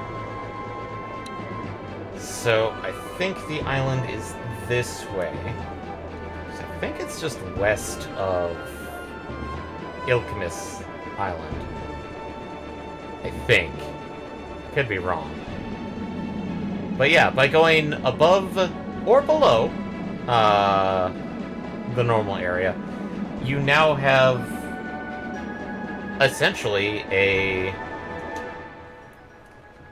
Okay, I need to start heading a bit more westerly. It now takes... we are no longer being interrupted by fights. That can be a bad thing because now I'm going to be lazy and not get into as many fights that I should be. Okay.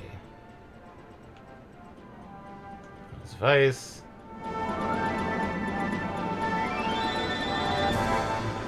And now we can ignore those big black maelstrom walls.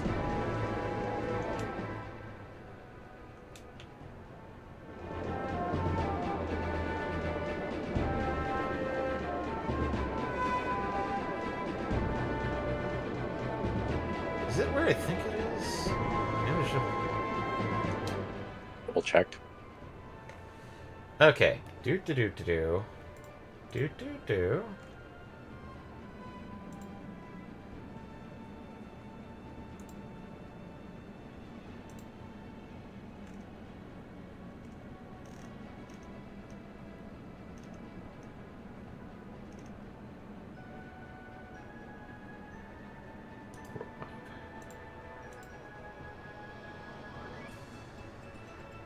Okay. Oh, we're over the fun part of the world. I will show this off at a later part. I need to go north and west from here.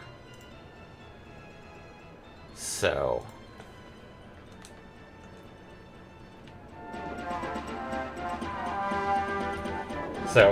I slightly misremembered.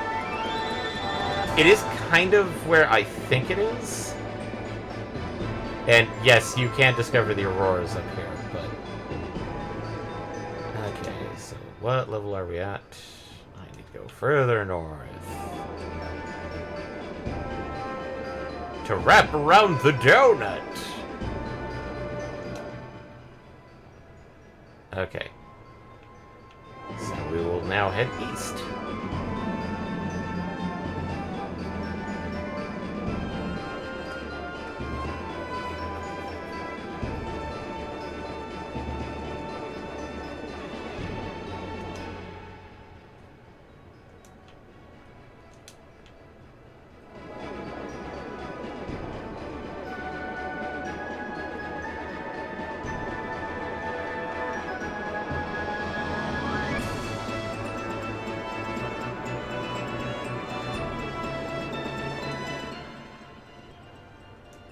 Okay.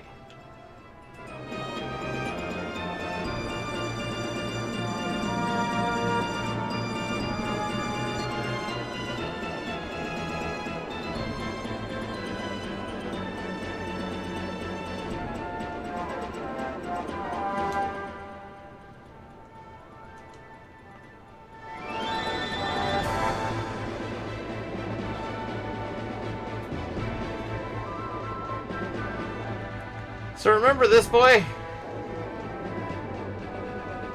No. This is the Dark Rift. Mm.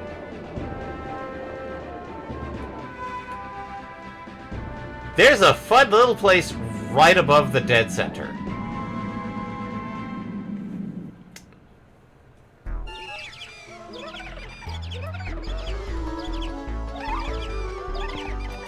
Careful.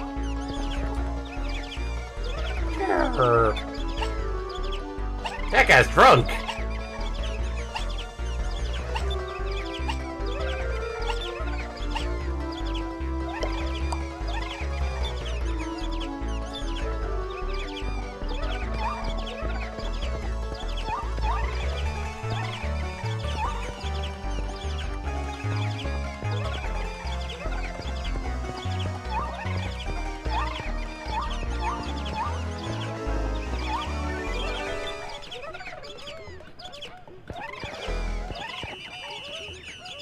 Don't like the looks of that big one. Something about it is just off. Hey, get away from my food! Where'd that voice come from? Oh, this is like this Hama show.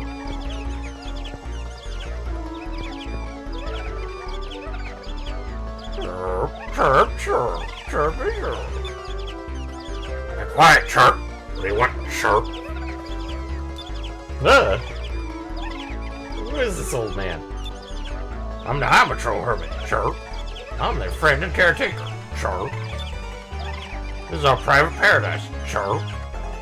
Invade our privacy, chirp. Please don't to bother me, chirp. Don't leave soon, I'll have you spread bad rumors about you, chirp. So, On an island.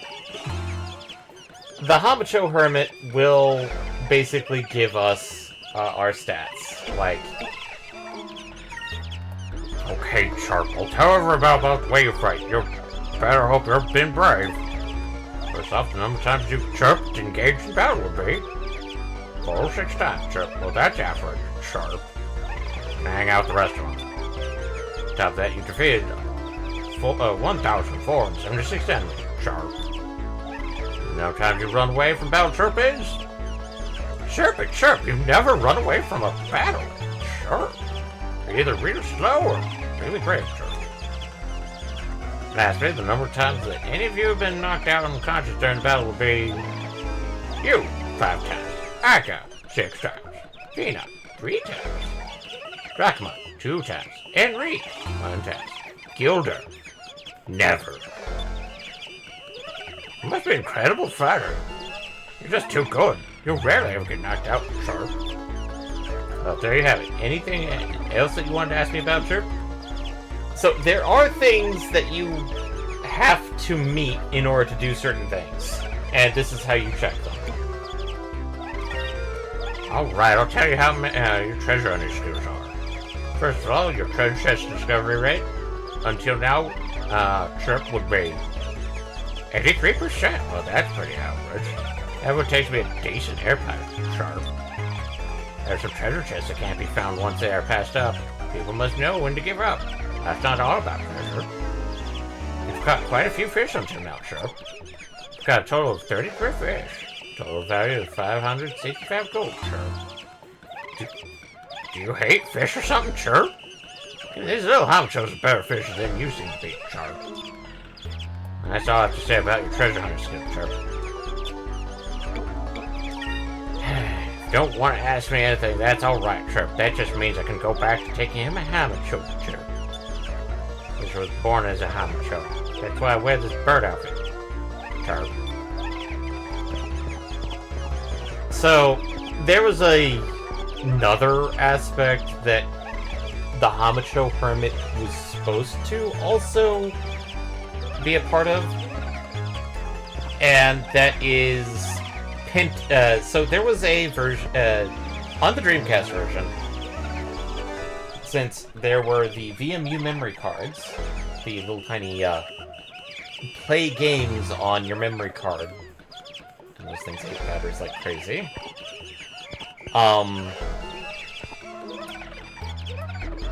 Depending on your stats here, it also affected Pinta's journey on it. And so there were guides on how to get the perfect perfect ratios. And you had to have access to the Hamacho Hermit to check them. Supposedly there was also going to be a online component, possibly a ship-to-ship battle thing, which that would have been a interesting to see, but I'm kind of glad it got cut. Obviously because since the Dreamcast was very ahead of its time, there were various aspects, but they kind of kept the Hamacho Hermit in as that just brief system check. But ending entirely? Oh, just a little bit, because just to mention things. So now that we've gotten to our basically final setup for essentially the game, this is when things start kicking off quite a bit, actually. So at this point we can do a bunch of side quests and clear things out a bit, save up some money before things start getting really big. We still have a couple of chapters before things get quite truly endgame. Obviously, But to say that we haven't started it essentially is a bit of a lie. Yeah, technically we're on the track to start starting endgame. We're not necessarily there yet, but if we do the next couple of dungeons, we will be on endgame time. So it's one of those, like, yeah, I could pad it out by doing some of the mini games, but or at least some of the side content, like trying to get as many of the discoveries as possible.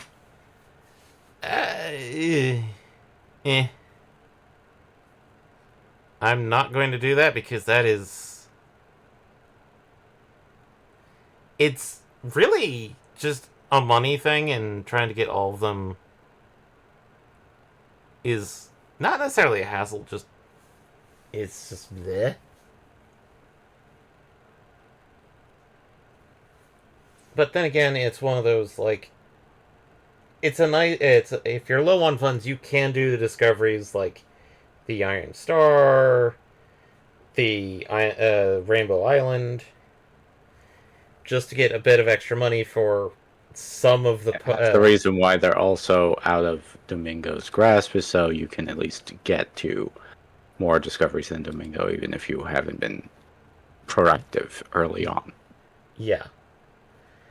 I try and get Domingo as soon as I can for easy reasons, because by letting discoveries go until like quite later they've been discovered by Domingo, you get less money from them. Now, if I was being utterly diligent and things of that nature, I probably would have been able to get Domingo fairly quickly after we got to the point that he became available.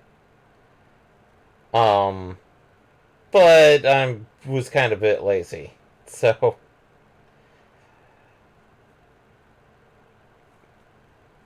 as such, I'm just saying, like, I probably need to figure out what to do next for after this. Not sure if I want to do another RPG or something shorter. something shorter, something that's a bit more actiony, a bit more platformy, things of that nature. But I'm pretty sure next week is when next week, Eddie and us will be doing our multiplayer game. I have reached out to a mutual friend of ours to see if he's willing to join. Sadly, it is not our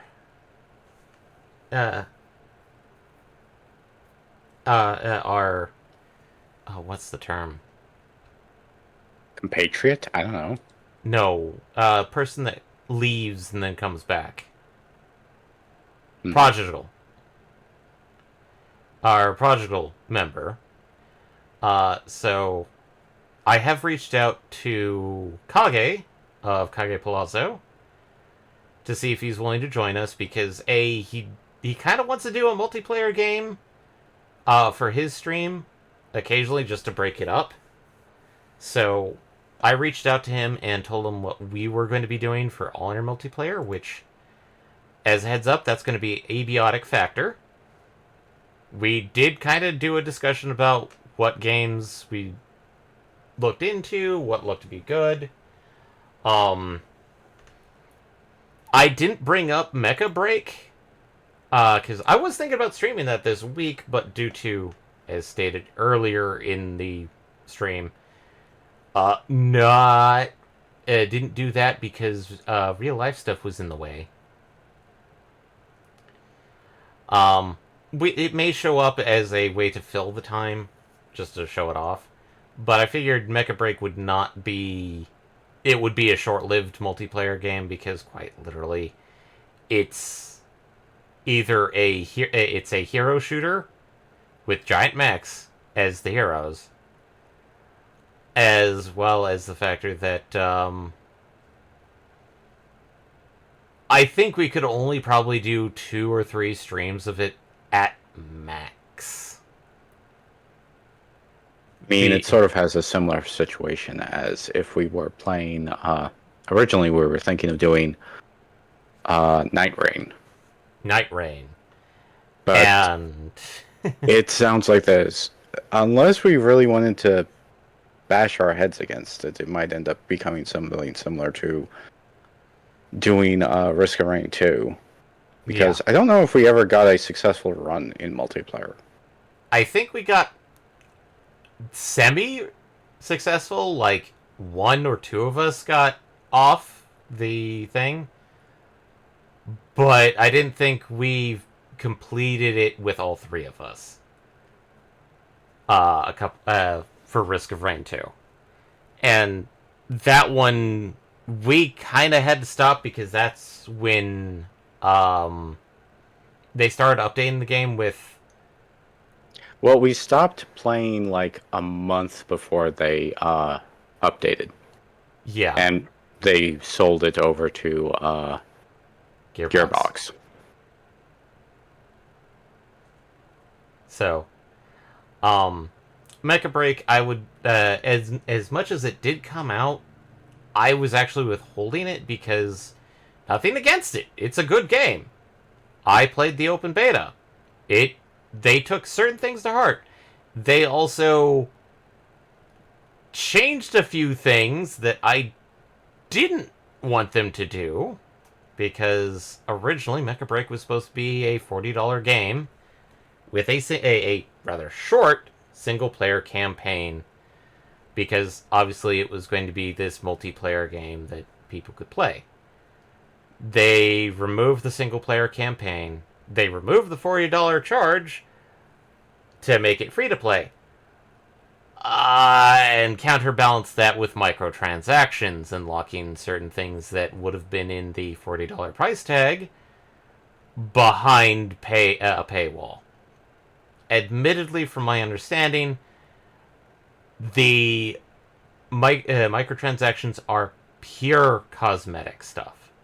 No game-breaking stuff. That's all behind actual grinding, but it's still... They put one of the best features that I thought they had going for it behind a paywall, which was their character creator. Not a lot of people are going to see your character unless you all get in the same lobby, but it's still kind of one of those ugh. So instead, MPX, Eddie / Baron, and I all sat down and discussed options that were available to us for multiplayer.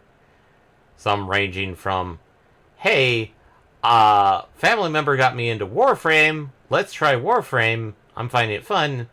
And my thoughts were, that's like Final Fantasy. It's like, if we do Warframe, it's going to be pretty much like 14. We'll get to a point that we don't want to continue. I mean, I would think that his idea of just simply playing through most of the story, because at this point, that's actually a significant amount of story.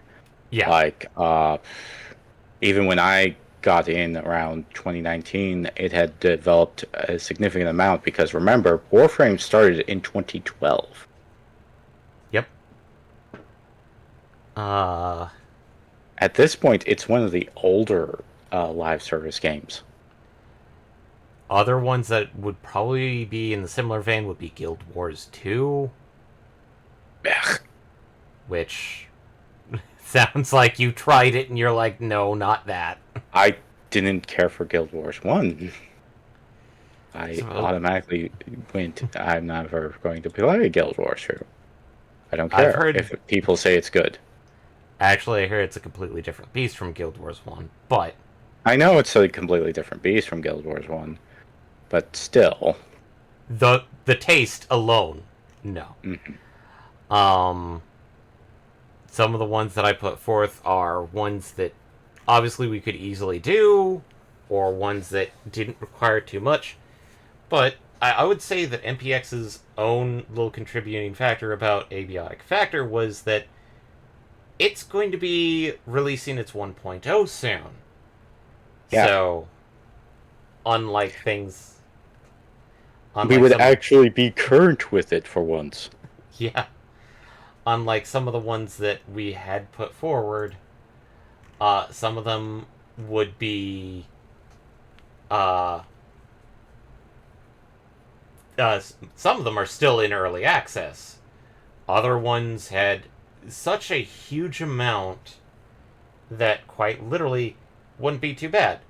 Other ones, well, quite literally, I think we could probably run into the same problem that we did with most of the other, like some of the other things, like, we would run out of content fairly quickly, because it'd be, well, doing the same thing over and over I don't again. think running out of it would be too bad if it was like, oh, we're doing that on the side. It's another thing entirely. It's like, oh, we're going to be playing this solidly for maybe the next 2 to 3 months. Yeah.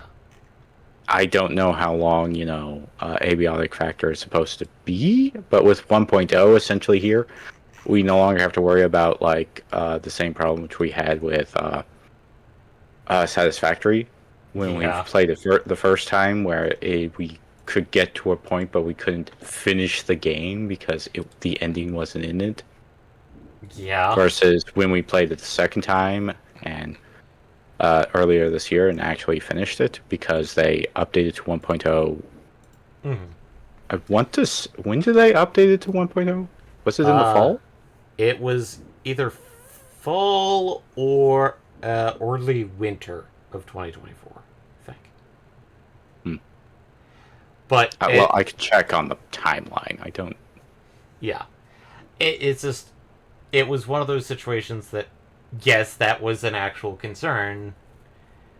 Was that like some of the games that we had put forth, some of them were still in early access and not in states that weren't going to be like, oh, we'd probably just hit a end point that we just don't feel like continuing, or some of them, which was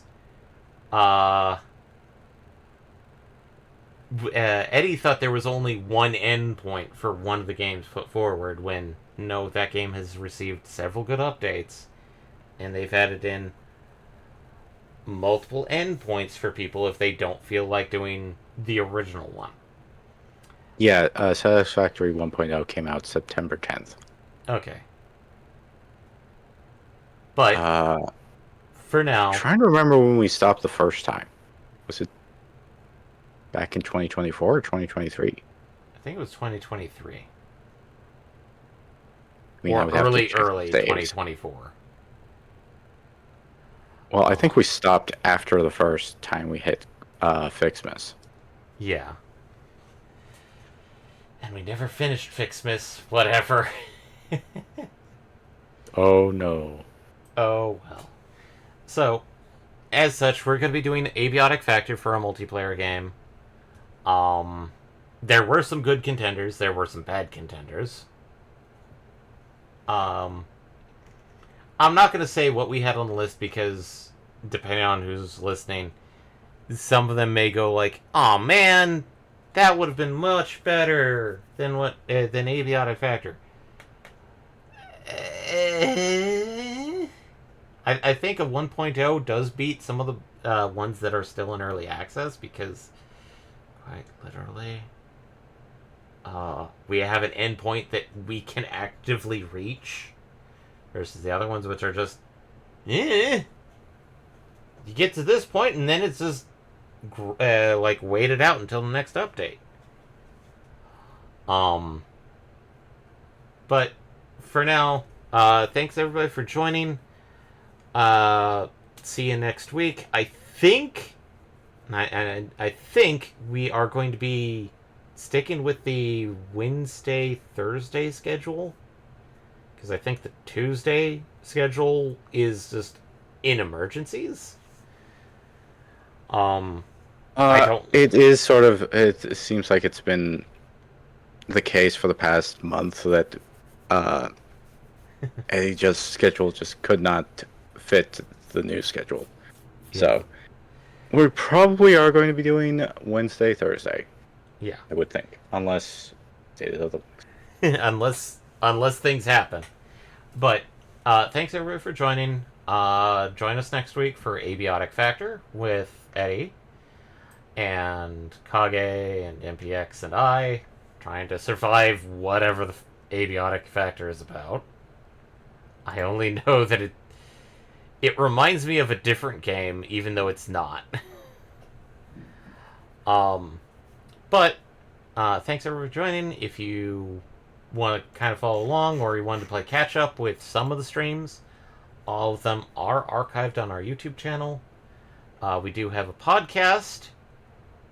Nothing recently has been released, but all of our podcasts are out there on all major platforms, so Google, Apple, Spotify, as well as a visual component on the YouTube as well.